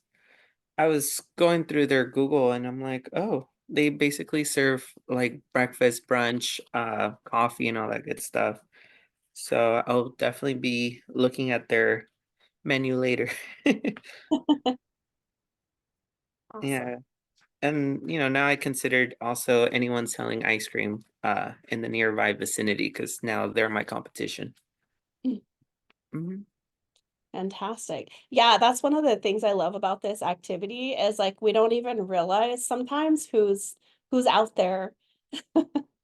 And there's there's a lot of new businesses cropping up right now, and so it's good to probably set a schedule to do this competitive analysis, every quarter or at least every 6 months, just to like pop on and be like, okay, who's doing stuff similar to what I'm doing? And what we'll find too is some businesses that are already in existence might be adding to their services like what we're offering. And so, keeping an awareness of that is also really important as more and more businesses are coming back online after the pandemic. So being aware and being on top of that is going to help us in the long run. All right. So we are moving now to promotion. So all of the stuff that we've been working on thus far is meant to help us develop an idea of a promotion strategy. And a promotion strategy is the buying cycle that you typically go through before somebody finally becomes a customer. So a lot of times promotion doesn't always have to lead to sale. Promotion doesn't always have to be buy this from me, or this is my product, or this is my service. It can also just be an awareness.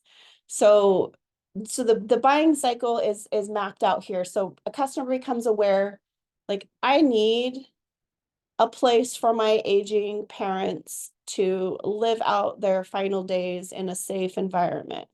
They become aware of that. Like, I can no longer do it myself, so I need this space. Or I need to get lunch, or I need breakfast. I want a brunch place to go and hang out. So we become aware. And then the customer starts to look at potential options, solutions. In the case of assisted living, probably going to be a longer process than just popping onto Google or doing a search for food options and then deciding in the next 15 minutes which place they're going to choose. So that research, that search process may be longer than, it might be weeks, or it could be months before a decision is made, or they can even get to the next phase of evaluating the different options. Like, so the research could continue for a long period of time and then evaluate the options. Like, they've collected all the data and now they're going to decide. And in the example of food, like, I was just traveling, and within 5 minutes we were all deciding where we were going to go have dinner. So it was like, pull up what's close, what did we all feel like eating, and we picked and we made a decision. Whereas if we were deciding on a long-term care for our aging parents or relatives, probably wouldn't be a 5-minute decision. So understanding, like, the length of time also that a customer might be in that search phase or end evaluation stage is also important. And then they decide, the customer makes a decision, like, this is what we're going to do, this is where we're going to go, or this is the solution that is going to meet the need that I became aware of. And then the final phase in this model is they evangelize. They become an active customer, and they either rant and rave, post on their social media, or they tell their friends, or, you know, they just start to share out their experience and why others need to go. And thumbs up again. I need to quit putting my thumb up. So they start to become a raving fan, if you will. And we want those. We want those people that are like, oh my gosh, my parents have been staying in this facility and they love it. They have all these activities, and that's going to carry a lot more weight than going on your social media and going through the process of building that know, like, trust factor. Having somebody who knows somebody say, oh my gosh, I went to this place and it was amazing, or I had this experience and it was amazing. So we want to create those raving fans that are going to talk about their experience with our businesses. So what we're looking at is like, okay, how is it? So when the customer becomes aware of their needs, what are they? So as it relates to your business, this is how this worksheet works, is what are your customers seeking? When they're aware of something, what are they becoming aware of that they would need to start to do research or to search for you? And in this awareness phase, you know, this is could be hunger, could be and understanding that, you know, we can no longer care for our aging relatives in our home or the situation we're currently in. We become aware of that. And then the next column is, so what is that awareness? I just listed or I'm hungry, I need food, right? Those are awareness factors. Another awareness could be thinking of the crepes specifically, is I've never had crepes before. I wonder if there's a crepe place that we could go to for brunch next week. So those are different types of awarenesses. And then the third column over is triggers to push prospects to the next stage. So they become aware and then they start to search. So this is where you would start to look at triggers to push prospects to the next stage. So maybe they do a Google search. So what are they doing? Are they Google searching? Are they looking on social media? Are are they, do they use maybe, was it DuckDuckGo or whatever the other platforms are that people are using? So understanding like where your customer is going to be doing search. Do they look through the yellow pages? Because those things still exist. Are they going to look in the newspaper? You know, where are they going to be doing their search? I know for me, a lot of times when I'm traveling, I'll open up my Maps app and click restaurants, and it pulls up all the restaurants near me. And then I can filter it based on the types of food I want, or if I want to go shopping at a grocery store, I can pull up grocery stores that are close to me. So that's a search option that you might want to be aware of also. So understanding where our customer is searching for us. And then when they do find us online, what are we going to do to help encourage them to the next stage to decide? So thinking in terms of the restaurant scenario, what determines whether or not we're going to go to the restaurant? We pull up a menu. If you don't have if you're online and you come up in the search and you don't have a menu with pictures, or I can't see what it looks like inside of your restaurant, what kind of vibe it's going to be, then I probably will go to the next option. And so some things that are going to trigger a decision would be a menu, images of the food, images of the space that you'll be consuming the food. And those are going to be like, okay, this is a place that we want to go to. So we're all going to go there. And then we go, and then how are you going to encourage people to evangelize? So they've decided to go to your establishment. Now, how are you going to get people to talk about it, to give you a review, to share it on their social media? So I've seen a lot of different techniques where on the bottom of the printed receipt at restaurants, there's a QR code that you can scan and go and give a review. Sometimes you get a coupon for your next visit, or sometimes,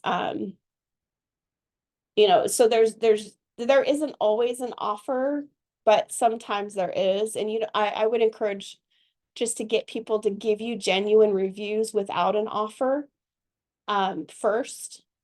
And then maybe, you know, creating a customer retention program where, you know, buy 10 crepes and get your 11th free, or whatever that looks like. Over offering, because if you do offer like a discount or a freebie for a review, you do have to announce that in the review. Like, I got a free scoop of ice cream for this review, and because people need to know that it was a kind of a pay to play review. So it's not always good to offer a discount, but I've seen it, and it's you know, it is what it is. But I recommend get people that genuinely want to give you a good review And then, you know, then after the review comes out, if you see it and you want to offer them like, come back in and thank you for the great review, and, you know, would love to see you again. And then you can start to develop that relationship. And then they're going to tell more people, because then there's this connection that you've developed that they're like, they feel special, because in so many scenarios nowadays, people feel like a number. They're just another person, another customer, and they don't feel valued. And so by having that interaction, by saying, hey, I saw the great review that you left, we appreciate that. The next time you come in, you know, we'd love to, you know, treat you to a whatever. And you don't even have to do that. Just say, thank you for the review. And so deciding what fits into your matrix, what fits into your budget, is, you know, how you're going to create those raving fan customers. And I know one way is just to humanize people. When they give, even if they give a bad review, respond with, hey, you know, we're sorry you experienced that. It's not typical of, you know, what customers experience. You know, how can we make it right? And if they're just trolling and being mean people, you know, there's nothing that you can do. but at least you're showing a human side and humanizing that interaction. And that's where a lot of businesses win, is by just recognizing, like, ooh, I'm so sorry you had a terrible experience. Just acknowledging is like half the battle in a lot of cases. So, but ignoring is like, you can ignore too, but that's, that in and of itself is a strategy. But it's not a great, a great strategy in most cases. But so this is like your promotion process. How are you going to create awareness? Like, so awareness can be the customer becomes aware of their need. How are they going to become aware of your business? So are they going to do a search online, in a catalog, in a event schedule? What does that look like? And then how are they going to decide? They're looking at the different options. How are they going to decide to be your customer? And then once they decide, how are you going to create raving fans that want to come back to your establishment or to your organization over and over again? So this is just a flow for how you can interact with your customers, or how you can create this start to end experience for your customer. And like the trigger is like what you're going to do as the business, like what is in your control to get the person to decide to become your customer. And those are things, like I mentioned, having a really compelling website, having beautiful images. If you're a restaurant, having a menu. If you're a business that offers a list of different types of services, having those services listed so that folks that are searching can understand what they're going to experience if they decide to take that next step, which is gather more information and evaluate whether or not this is the solution for them. Sometimes that can happen in, like I said, a really short period of time, and it's all right there and the solution is cut and dry and straightforward. Sometimes it's a longer process. If you're in real estate, like people become aware, oh, I have enough money to buy a house now. I'm going to start searching for a realtor, or I'm going to start searching for what options are out there. And, if that's the case, if you're a realtor, if you're in real estate, how are you going to make sure that customers see you where they're searching and want to hire you as their realtor and start to go through that process? So we're just getting them into our system and getting them to become customers. And we're just mapping out that process. And that's what this is all about here. And, this is based on, the one target customer that we created in our original. So the one product, because we're at least doing one, right? If you've had more mapped out, great. But at least the at least one product that we identified, that at least one customer group that we developed, and the price point that we're pushing for that product or service. And then how are we going to create awareness to get folks to decide to be our customer and become a raving fan and share it out with other people?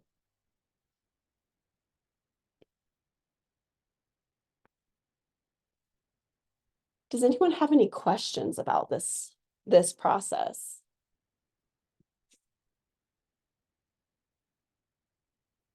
And there are other methods to determine like promotion strategy, but what I like about this one is it's creating a flow, and it's creating this step-by-step process that we as the business owners can start to identify where these target customers are hanging out, and what are, how, when does somebody become aware that what I have to offer will meet those needs?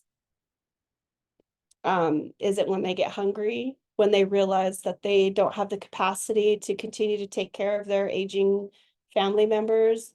Is it when they realize that they're ready to start to take their lives to the next level? Is it, you know, when they are tired of working for someone else and realize that they want to be their own boss and own a business? You know, when is that awareness happening? And what does that look like? And then when they start to search, how are we making sure that our solutions are what they're going to see? So we have to know who those customers are so we can be on the platforms where they're going to do their searching.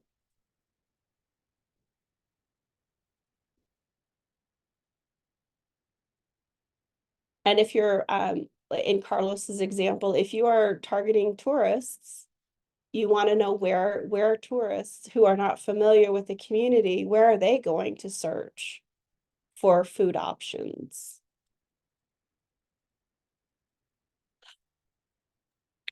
Honestly, yeah, you gave me so much to think about that I need to go back go back to the drawing board because I didn't even think about Google kind of thing. Because whenever I visited other locations, like whenever I went to San Diego, for example, my search engine was always Yelp.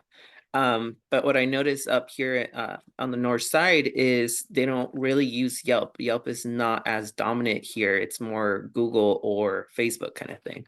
So now it's like, okay, now I got to reevaluate how I'm promoting because I'm promoting for Yelp or for people to Google on Yelp, but in reality, people are using this other platform kind of thing. And I'm like, oh, Yeah.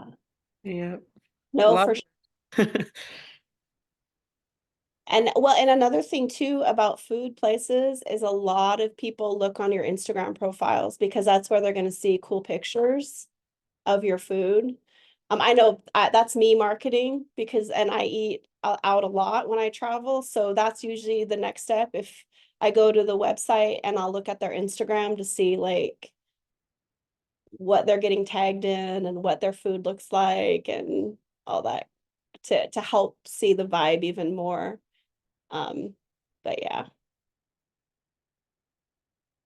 And because food is so visual, Instagram is that platform that has so many great imagery options.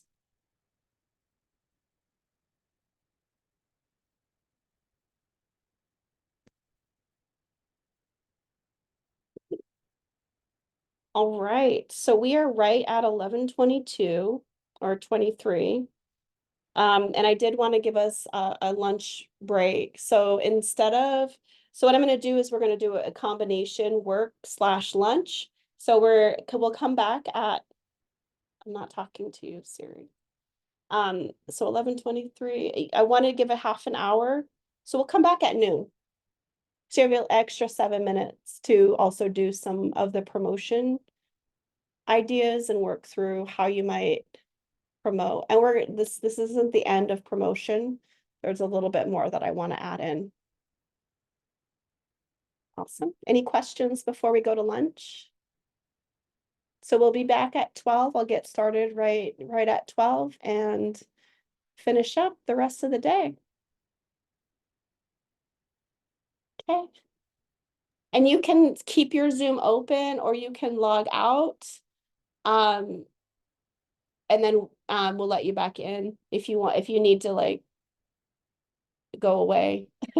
I know sometimes it's easier just to leave the Zoom open and then just come back when it's ready, but the room is going to stay open. All right, we'll see you at 12. Hopefully everyone was able to get a tasty treat for lunch. I had lunch thinking of you, Carlos, thinking how great it would be to have a wrap, savory wrap. And so I got a wrap, but it wasn't a crepe wrap. Yeah, no, our crepe wraps, they tend to be a lot lighter and fluffier, and in my opinion, healthier than just a standard tortilla wrap. Yeah, yes. More flavor. Absolutely. All right. So this is all about the promotion cycle and how we are creating awareness and the way that we're continuing or connecting with our customers through the different phases of the decision-making process. Other elements of our promotion strategy, which I don't have a slide for that or a page for that, but thinking about like, what are other ways that we might connect with our ideal customer? Maybe we go to a conference or a convention or to a fair or a market where our potential customers might be hanging out. So how might we, utilize other strategies aside from like the radio, newspaper, social media to have like interactions with our potential customers? And if our potential customer is a mom, let's say, with children, then maybe a daycare, going to events at a school, or being involved in other community events where parents might be able to see what you're about your business and become potential customers. So the idea is looking in other spaces besides just looking at traditional, like putting a promotional ad out there, how we might connect with potential customers at community events or conferences or different types of meetings is also a valuable aspect when we're thinking about promotion. And then when we're at these events, coming up with a strategy on how we will connect and how are we going to be memorable. Will we have flyers? Will we have business cards? Will we set up a booth, or will we just walk around the event and introduce ourselves and meet people? So having a strategy is so invaluable. Coming from my own personal experience where I'm like outside of teaching workshops and speaking on stage, one might think that I'm like super outgoing and I'm really great at talking to people. But at networking events, I tend to not do a great job of connecting. However, when I go into a networking event with a strategy and an objective, it's really easy to make connections and to talk with people as opposed to going in and not having a plan. So making sure that if we do spend the money to go to a convention or conference, that we are there with an objective. Like, what is my objective for being here? Is it just to see what my competition is doing and what else is out there? Is it to potentially work with a new vendor or a new organization? And then what are the outcomes that I'm hoping to achieve? And these are the same things we're looking at when we're creating promotional materials as well. Like, who am I trying to connect with? What is the objective of this promotion or this social media post or this video that I'm creating? Knowing what the purpose is and then the objective. What is the action that we want the outcome to be? What would we like that customer or that person that's interacting with this experience to do? Do we want them to sign up for an email list? Do we want them to follow us on social media? Do we want them to redeem a coupon that we might have offered them at this event? So they would come to our website or our store and redeem a coupon. So having an objective, do we just want them to make a comment so that they can start to get to know us and who we are? Just the cat, there it goes. So having that objective and knowing what outcomes we would like to happen from that experience or that promotional piece or the event that we're attending will really help to reduce the energy leaks when we are attending events and also putting social media posts out there, because then we can start to measure the success of those promotional products that we're putting out there, those promotional experiences. So we can say, like, my objective with this social media post is to announce a new product or a new offering. And what I want people to do is to sign up for my email list or to make a comment about, what their thoughts are on this new product. There's a gal who does clothing. She does an amazing job of getting people to interact with her posts. She designs workout clothes, and she's always putting, like, would you rather have this neckline or this neckline or this neckline or this length of skirt or these types of yoga pants? And then comment below which one you'd prefer. And everybody loves to give their opinion because it's free. And so they will comment like which version of that design that they like the best. She's getting one, social media engagement increase. Two, she's also doing market research to find out what version of a product is actually going to be successful. And three, she is, creating this connection also with customers. Because I know for me, like I'm having a designer of workout clothes who actually cares about what I think about the way that the design is coming out. Like I feel a little bit of loyalty towards this company. So it's creating this like trust, it's building your engagement, it's also doing a little bit of market research. So understanding in your promotional material, what are the outcomes that you're hoping to achieve? And I just listed a handful of what those outcomes might be. And sometimes you might create a social media post, and this is where I would do it because social media posts are free, except for the energy and time we take to create them. But maybe you create a post that is just meant to entertain or to inspire or to make our customers feel good. Or to feel excited. It's not about buying or selling or promoting a product at all. It's just about creating a little space of entertainment or enjoyment for our customers that are following us.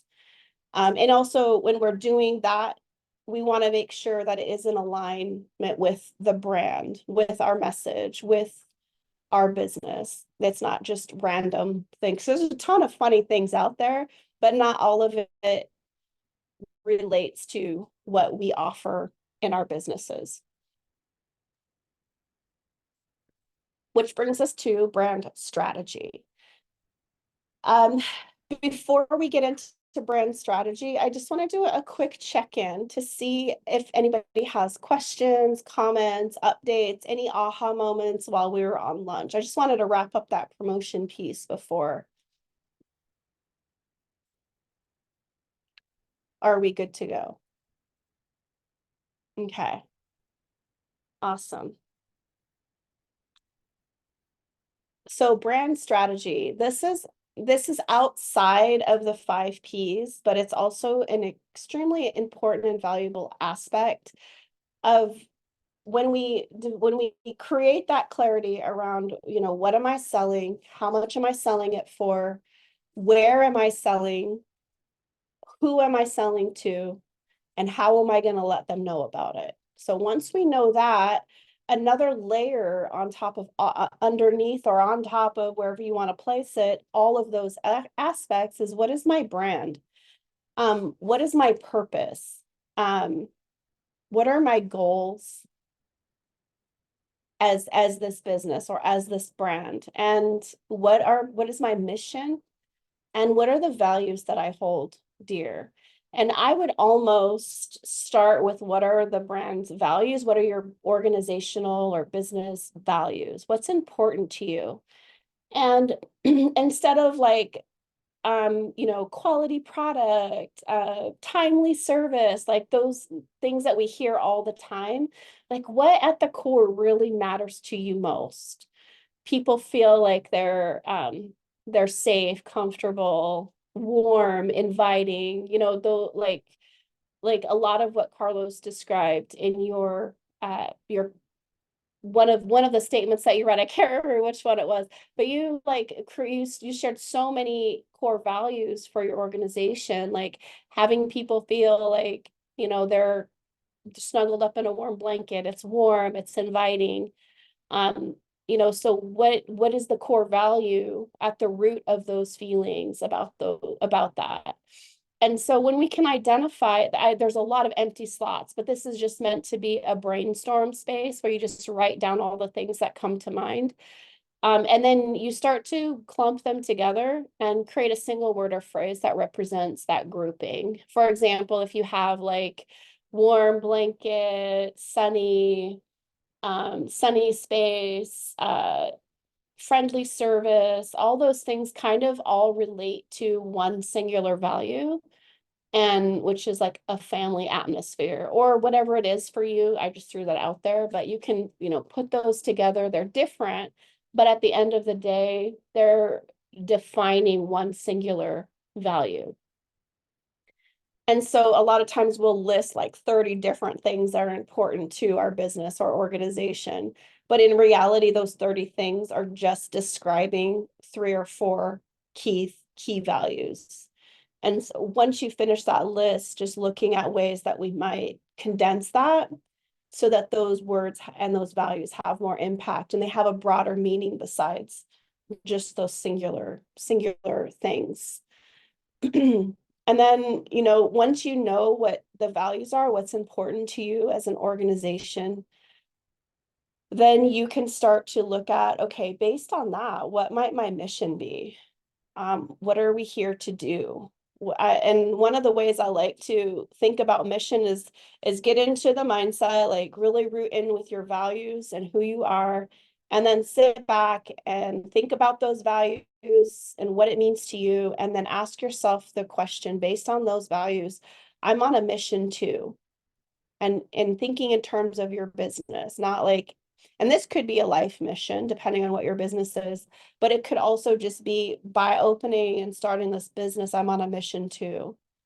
And then complete that sentence with whatever comes to mind. And, you know, write out whatever comes to mind at first, and not don't edit yourself. Just let everything just kind of flow, stream of consciousness. I'm on a mission too, and let it go. And then after you get it down on paper or captured in a voice memo or captured in a document on your computer, then you can start to go through and just pull like the most important things out for your mission. Because that all of that might be your mission, but there's 1 or 2 key things in everything that comes out that is going to be what your actual mission is with your business or organization. And then from there, you can start to look at, okay, based on this mission and what's important to me, based on values, what are some goals that I might set for myself? And these can be sales goals. These can be customers that you connect with. These can be things like making sure that people feel a sense of connection and community when they come into my business. That's a goal. And then you start to break it down like, okay, how am I going to do that? How am I going to make that happen in my organization? Like if the goal is to make people feel a sense of community and connection, then you just write down like, what am I going to do in order to ensure that people feel that when they engage in my offering? And then what is the purpose, you know, to provide a unique dining experience, or, you know, to create community, or, you know, what is the purpose of your brand? What I shared, my purpose statement, that's my purpose, is to empower Indigenous women to feel confident, to become leaders, and to develop tools to overcome obstacles, to step into their own power.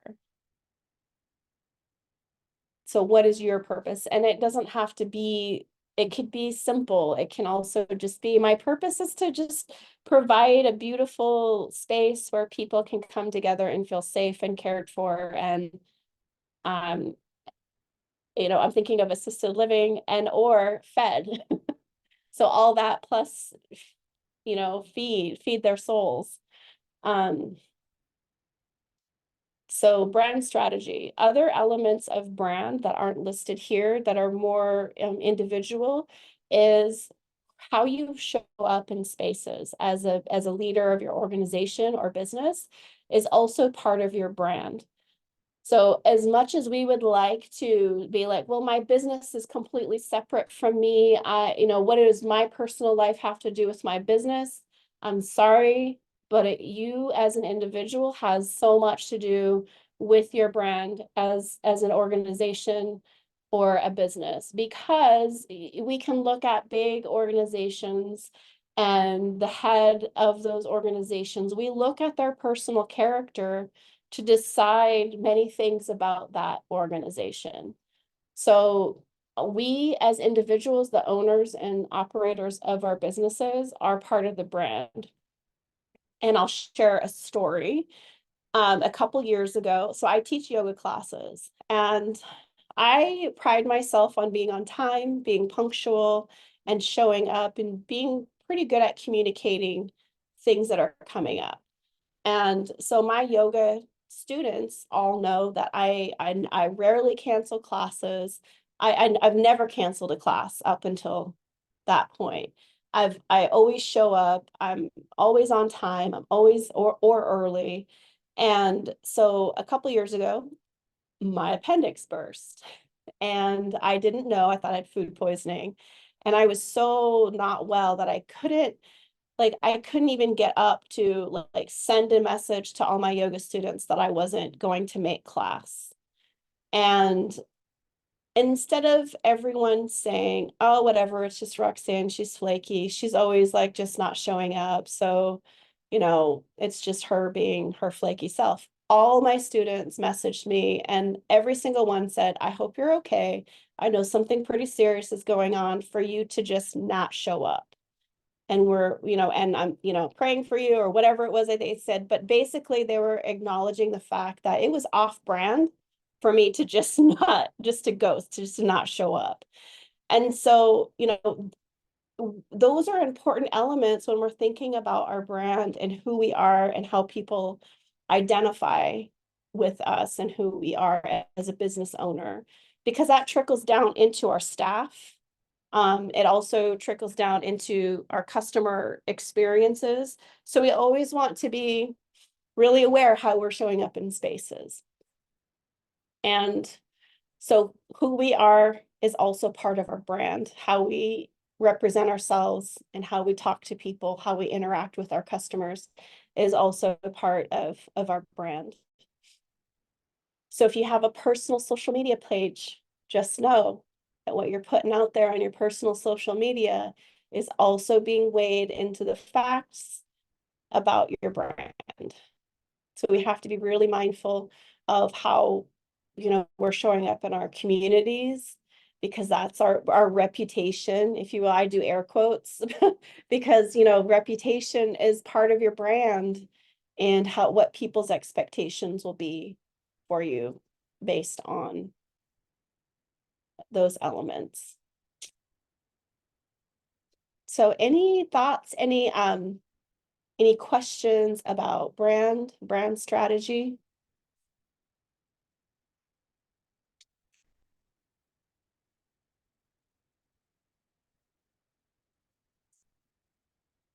Awesome. So what we've covered are a lot of the woo-woo-y aspects of the brand. They like the know, like, and trust aspects that we're going to put out there in our messaging. But there's other elements of brand to also consider, like logos, colors, fonts, slogans, the way we name our products or services. If our staff wear uniforms, the way we keep workspaces, those are all elements of brand as well. So a brand also can be as trivial as it might seem, but what types of technology do you use? Are you a Mac person, or are you a is there anything other than Apple? Just kidding, but you get the idea. So there's like Apple people, and then there's the others. And then the others are like, oh, you're an Apple person. So even that element is part of branding. Like that's a great example of it, because there's like a very distinct separation between people who are Apple product users and people that aren't Apple product users. And the people that aren't Apple product users have a very specific reasons why they don't use Apple. And they're wrong, but and then Apple users have very legit and good reasons why they stick with Apple products. So, that's branding, and that can also be an element of brand. Like, what technology are you using as an organization? Can also be an aspect of that. But it is a good example of of branding and how we connect to the woo-woo-y part that we were talking about, because Apple isn't just about the technology. It's also about the brand itself and what we view as an Apple user, like, and then what we view as like a Google Pixel, Samsung user. There's very distinct characteristics between the two. And so as we create our brand, you know, what do we want people to identify? How do we want people to identify us? So when we're not in the room and someone's describing our product or service, how do we want it to be described? What are words that we would like them to use to describe our organizations, our businesses, our products or services? So that's also elements of brand. So we're just going to take it's 12:22, 12:27. Let's come back and either share or have more discussion about brand strategy, colors, all the things.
Okay. How did that go? Any aha moments, anything to share? One thing that I kind of got, so like my mission or like what my goal with the Crepe House is to bring in new food culture in Wenatchee. So that being crepes, but I also have a mission to bring in Asian food and other um restaurants or other projects. So then I kind of took it back to the LLC I created. Um, and that's kind of like to create um well, this is just a rough draft, right? But to create a financial cushion for future community-based projects. So that's something that my LLC as a whole wants to do, but the Crepe House is to introduce new food culture. So Mhm. I think I got, well, that's what I got, and I feel like I definitely need to kind of separate the two, but still grow both at the same time. Yeah, so I'm curious about, so because it almost feels like if your mission is to bring different food cultures into the Wenatchee area, that could be that's like the mission. Hmm. And that can be crepes, it can be Asian, it could be whatever kind of food, right? Because Hmm. you're not saying I want to create awareness about crepes in Wenatchee. It's Hmm. it's food, different types of food. And that could become a lot of different things. So that mission in and of itself is like a really great platform. And then what you said about your LLC to create a financial cushion for the other projects in the community, what that could be is a goal. That's more of a goal Okay. than maybe a mission, because when you start to talk about the financial stuff, that's very that's not an out. That's unless you're a nonprofit and your goal is to raise so much so you can create community projects. Um,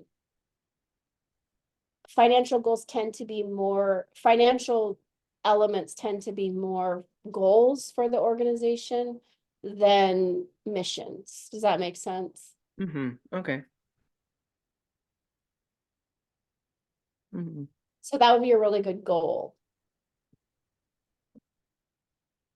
And then also define like what projects, what those are, because my mind immediately went to like community projects. Does that mean creating awareness of different food cultures, or is it you want to sponsor little league teams, or like, so that my mind went into two different places. And not that it like this would be an internal thing, but at the same on the same token, if you were to ever present this like for a grant or funding, those would be the questions that would need to be answered. It's like, okay, what are these community projects? Like, what does that mean? Okay.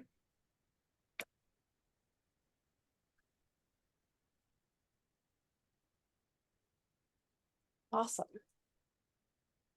Mhm. Yay. Good job. So,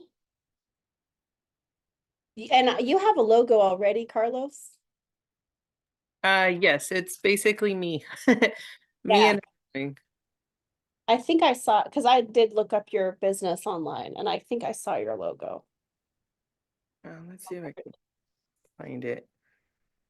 Yeah, my logo, I'm definitely not the creative type whatsoever. And I asked an old employee of mine to, she's an artist and she loves to draw. And I was like, okay, can you create something? And oh, I blurred it. How do I unblur? It's super cute. We just saw it.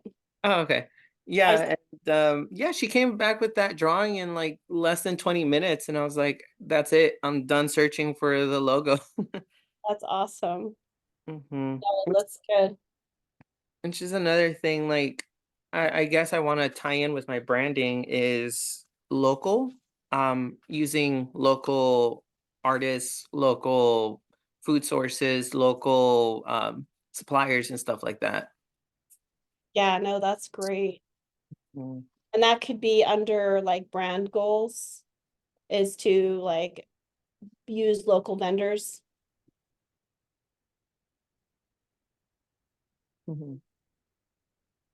Awesome. All right.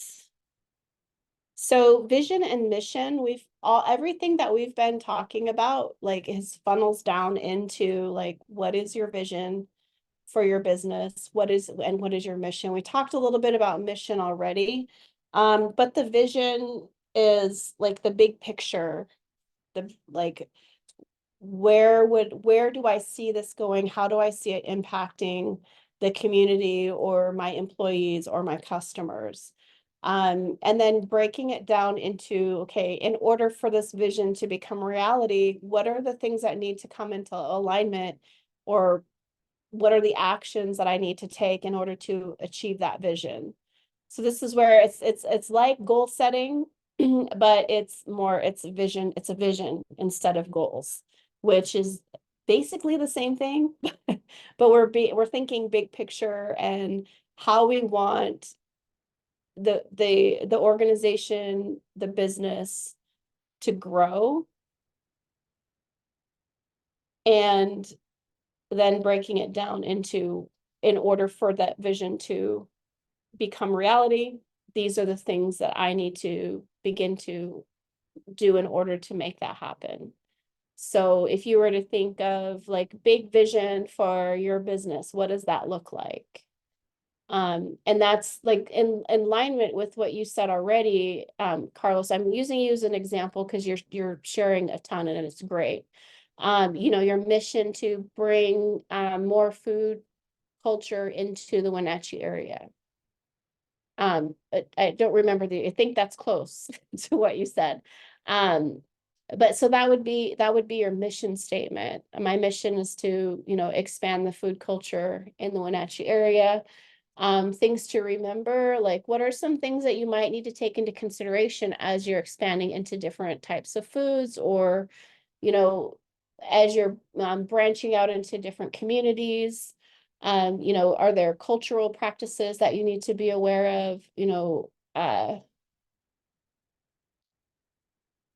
Different things to consider, or that you might need to remember on your journey to achieve that mission. And a lot of times mission and vision can be incorporated together, but vision is I separated it here because I like to look at vision as more of big picture vision for the actual business. So this would be in terms of the crepe house, and specifically, like, would you want to create a chain of crepe houses, or do you just want to continue to foster a space where people can come and feel community? There's an opportunity for all different types of customers. We have a drive-through option. You can come and sit down, kind of like what you described earlier, or you can do DoorDash, where you can order and have it brought to your home. And we want to just continue to expand on those offerings and continue to create that space that's for everyone. And then you just write down steps to achieve. Like, for example, let's say you don't have a drive-through window. So in order to create that vision, you have to start researching and getting permits or whatever to begin to build out your drive-through space.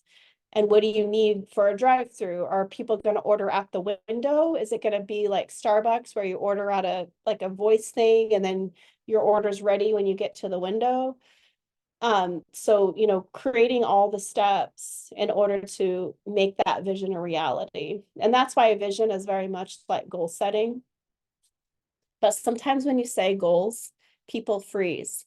But when you're like, what is your vision? How do you see this growing and expanding? Oftentimes that opens up the space to get creative and to think about the big picture of how you would actually like to see your business or organization grow. And I'm a big fan of the bullet points, but some people like to make like full-on statements and write a paragraph about what that is.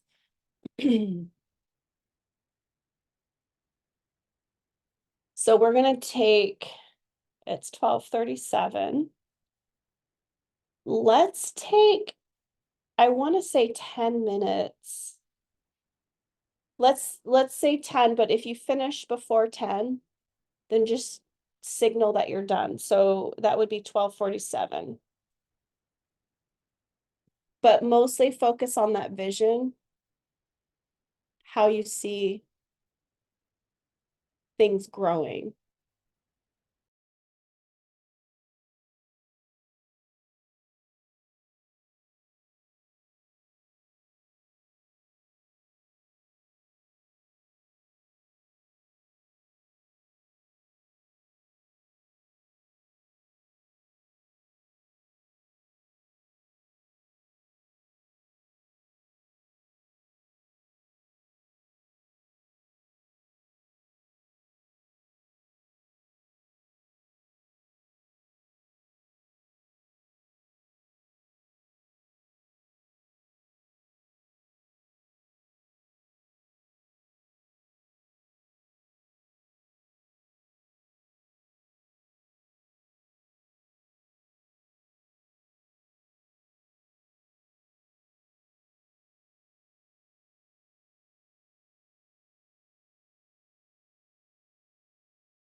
Right.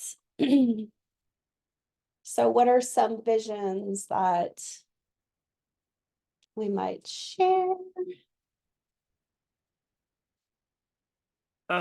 So regarding to the Crepe House, so the vision of the Crepe House is to open one more location in the East Wenatchee area, potentially Rock Island area, the furthest I'm willing to go.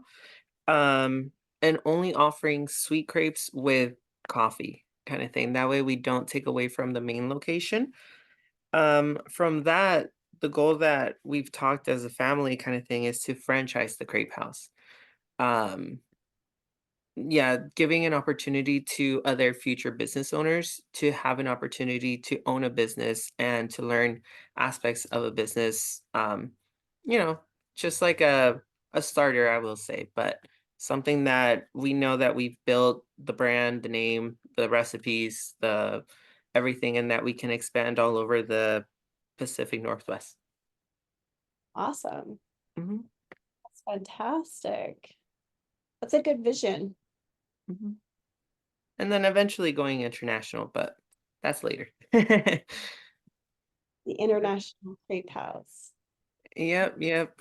We have family over in Mexico, and we have some friends that are visiting here this month, kind of thing. And now they're seeing like what the potential a creperie has, kind of thing, if built right, kind of thing. So Mhm. want to offer them that opportunity just to anyone that's willing to, grab it, take it, risk it, and willing to learn. I mean, we'll guide them through it because at the end of the day, it is our brand and our image kind of thing. So we want them to do it right. But giving that freedom for a future business owner. Yeah, that's great. Hmm. And that's where all your systems and things are going to be super, super important that you're creating those now at the ground level. Hmm. Hmm.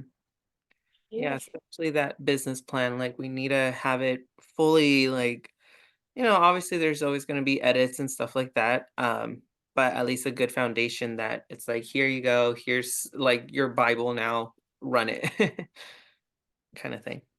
Yeah, that's great. So that would be like a step to achieve franchising is those the procedure manuals or the the steps, the recipes also.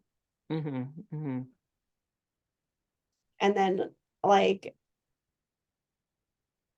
with food, also your vendors, where you're getting your flour from, your eggs from, like all that can change the end product. Like when you're franchising, how are you going to keep consistency and all those fun things Hmm. come with expanding. Beautiful. Well, we're not you've already shared mission. But do you mind sharing what you said already about your mission statement? I think it was in the branding section. Yeah, so it was, yeah, the goal to bring in new food culture to Wenatchee, regarding presentation, taste, new flavor combinations, kind of thing that are not necessarily seen up here, but I feel like will be eagerly received. Yes. Mhm. And when you're thinking about, so based on that mission, what are some important things to remember as you're living that mission, or you're living in alignment with that mission? For me, it's just always keeping an open mind of the new flavor combinations. Some flavors that, for example, savory, right? We didn't even know or had the idea that a crepe could be savory. And, after experimenting, throwing stuff together and wasting product in the beginning, we realized like, wow, it's a whole new world, it's a new potential kind of thing. Then someone comes and throws seafood at me and I'm like, okay, you're going too far at this point. Like fish and crepes, I don't know about that. But keeping that open mind kind of thing of just experimenting new foods and always working on presentation because I feel like people always eat with their eyes first. So just making sure everything looks and tastes good kind of thing together. Yes. I 100% stand behind that. Mhm. Um, yay. Any other thoughts? Any other input? And just in general, or I was just gonna say that the presentation is important to draw the influencer crowd as well. Like people would like to take pictures of their food, post it on social media, that type of thing. Presentation plays a big role into that. Mhm. Mhm. And yeah, just make Wenatchee like that, because it's already known for a lot of things and nature being its biggest thing, but let's get some good looking food out there too, just to bring yeah. in tourism and stuff like that. Like, I don't know, I'm willing to travel an hour for something that looks pretty, No, I'm there with you. I do the same. Like I saw this on Instagram and I want that. Uh, so Yeah. that's a real thing. Yeah. There's this social media influencers that they go to different and she's based in Spokane. I think it's Eat Spokane or something like that. And so she's always posting food stuff about like new restaurants or new places opening up. And I'm always like, wherever she posts, I will go check it out because her photos and the menus always look so good. So if there's someone in Wenatchee that does food stuff, you know, those are those influencers that you want to try to get into your shops. Yeah, if anything, I think she actually visited our shop already. I remember Oh, being tagged in one of those Eat Spokane comments. yeah. Well, But that's awesome. yeah, she only tried the sweet ones. If I remember correctly, she only tried sweet ones. So now it's trying to get her back for savory. Yeah. Yeah, that's awesome. So I'm curious, like what other creperies have you researched or looked at? Have you done that a lot or just Yes, because again, I'm always looking for new combinations, or just new ideas. For example, there was one, the Monte Cristo crepe, which was a chicken, strawberry jam, cottage cheese or cream cheese. And to me, that just sounds a little bit weird. Chicken with strawberry jam. But there was a customer that mentioned it. So I started Googling up all these creperies near me, and from Las Vegas too, because originally we're from Las Vegas, which is a food place. So I started Googling up all these creperies in Vegas at the casinos and stuff like that. Which also I did a price point comparison because I'm like, okay, if a casino can charge, 12, $13 for a crepe and it looks very, very simple, I'm stuffing my crepe and I can still charge around that same area kind of thing. And then over here in Wenatchee or in this area, we have Cliff's Crepes over in Waterville. We got Ice in Pybus over in Wenatchee that's serving crepes, but they have a very limited menu. And then there's the Leavenworth Crepe Sisters that are selling crepes too. But I always took it as, coming from Las Vegas, the last place I wanted to go is a tourist destination to get good food. So that was another thing that I took, into consideration. I'm like, okay, well, Crepe House in Wenatchee, there's not another one, other than Pybus that does limited crepe options. So I was like, let's do it. yeah, Yeah. yeah.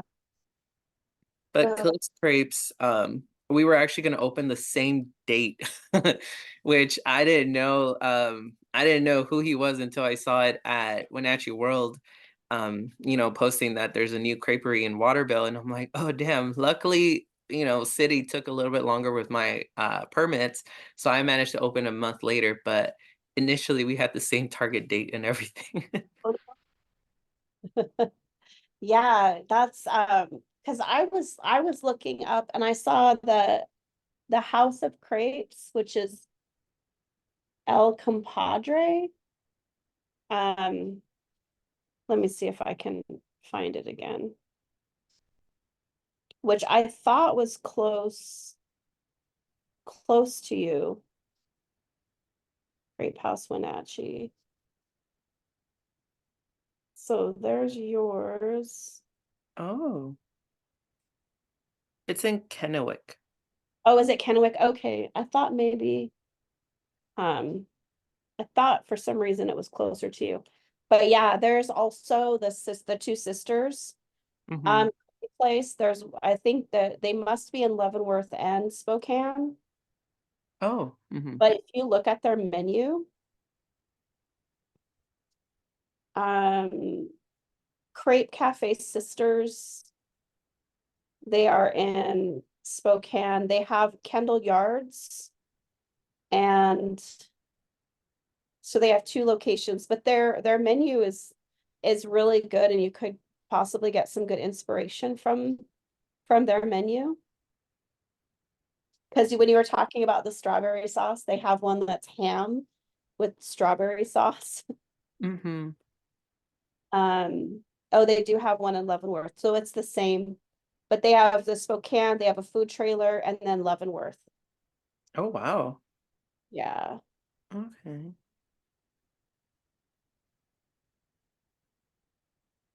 Leavenworth, Leavenworth. Okay. Spokane. And then if you look at Bear Foods in Lake Chelan, Oh, they yes. Yeah. used to have their creperie, and they did a lot of savory crepes. Because I used to go there for lunch. Yeah, and they're all organic, vegan, and stuff like that. I completely forgot about them too. Where's my list of comparisons? Oh, right. Yeah, and I think they actually have a smoked salmon crepe too. That kind of got me curious because someone came in, they're like, "Yeah, they do smoked salmon one," and I'm like, I just can't picture those two flavors, but eventually, just give me time. Yeah, no, I remember because I can't remember. There's one that I get there every time I go there, and it's like so good, and I dream about it. It's a savory one, and for some reason I forgot what all the details are of it because it's been so long since I've been, but um yeah, that's where like market research is so helpful to find like what other people are doing, especially when you're looking at expanding. You know, if you start a food truck or you do different, maybe it's a physical location or it's a food truck that just does special events, or when you're expanding. Yeah, Um, we're over in East Wenatchee. I realized that when we were opening, there was another restaurant here, a Mexican restaurant that wanted to start crepes too.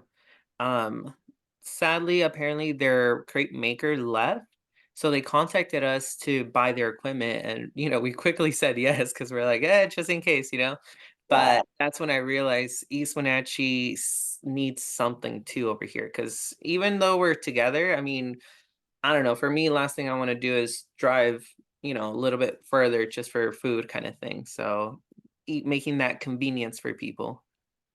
yeah, awesome. Well, oops, this is not, this is our next class where we start to take all the things that we are discovering and, you know, who our customers are, what our product and service is, how much we're charging, where we're located. And we start to take those elements and then we put them into an AI platform to create social media content. So this is a foundational piece. Like you can put random stuff into AI and you'll get random results. They're okay. They're pretty good. But when you know all these detailed things, like what your brand identity is, the voice that you want to have, what your vision is, your mission, and all these elements, when you put that into AI, you're going to get more accurate information and more usable information on the other side. And so the next session is next week, April 17th. That's when we're starting to incorporate artificial intelligence and creating our social media content. And we'll start to look at, different social media platforms as well. Um, and figuring out like what that how to leverage artificial intelligence to be more productive based in all the work that we did today to create this identity for our organizations, our businesses, based in research, based in our vision for our business, and based on our mission. And so as we begin to navigate and put all this together and create more things. So in this session, we just did one. The goal was to get at least one product or service, one location, one price point, just to have one as a sample so that when we start to use it in the AI, you can see how the details that we create is going to help us to develop the copy for social media posts, develop the visuals for the social media, and put together everything so that we have a consistent presence on social media that is in alignment with our identity, with who we are as a business. And also these inputs and how it can help us to create a social media strategy or a promotion strategy that is based in a foundation of the information that we get from this session. So we're going to take the stuff from here and we're going to start to put it into AI in the different platforms to see what sort of strategy we would want to create for our own businesses. So we're building into the next session, which is next Wednesday, the 17th, or yeah, April 17th, same time. But that is, we finished early. I talked way too fast in the beginning. So that gives us about an hour to, if there's any questions, I'm going to go ahead and stop the screen share. It probably is not done. When they stop that. Oh, okay. Well, can I? Maybe we can see if there's questions first. And then second. Do you want me to stop it or we? Are there questions? Does anyone have any questions, final thoughts? No, honestly, definitely gave me a lot to work with, and kind of like what you said, like now I feel like I got that like a refresher, but also like a new focus, like a new focus on how to be posting, because I'm also my social media manager, and yeah, that's why I'm so excited for the AI one next week, because yeah, like right now I feel like I'm doing it, but not at a 10. But now with, all this information, it's like, wow, I can actually really, really cater this and go full force on it. So thank you for that. Awesome. Thank you. Thank you.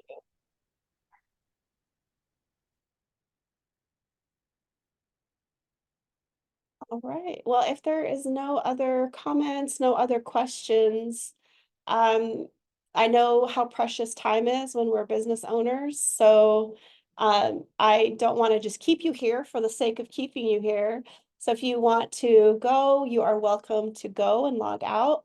But that is the basics of what I wanted to share with y'all today. Okay. Well, thank you so much. And we'll see each other well, hopefully soon, but for sure next Wednesday for the AI training. Yeah, so I will be making a road trip to Wenatchee just to come and visit, just to come and eat. Yeah, that's sweet. On the 13th, we have the Earth Day event, and on the 20th, we have the Kite Festival too. Ooh. Yeah, so we'll be in Enyat for the Kite Festival, and then the Earth Day event is over here in Pybus, but Okay. we're still gonna be at the Crepe House every day except Wednesdays though. Just because it's my paperwork day. Right. Yep, so off to do taxes right now and figure out how to get an extension. Yeah. Alrighty, well, thank you so much. Thanks, Carlos. Bye bye. I. Oh, that is a glare. This whole time I was thinking it was Savannah's, Say that Savannah is on the call, but Savannah, are you there? So I'm gonna go ahead and stop recording.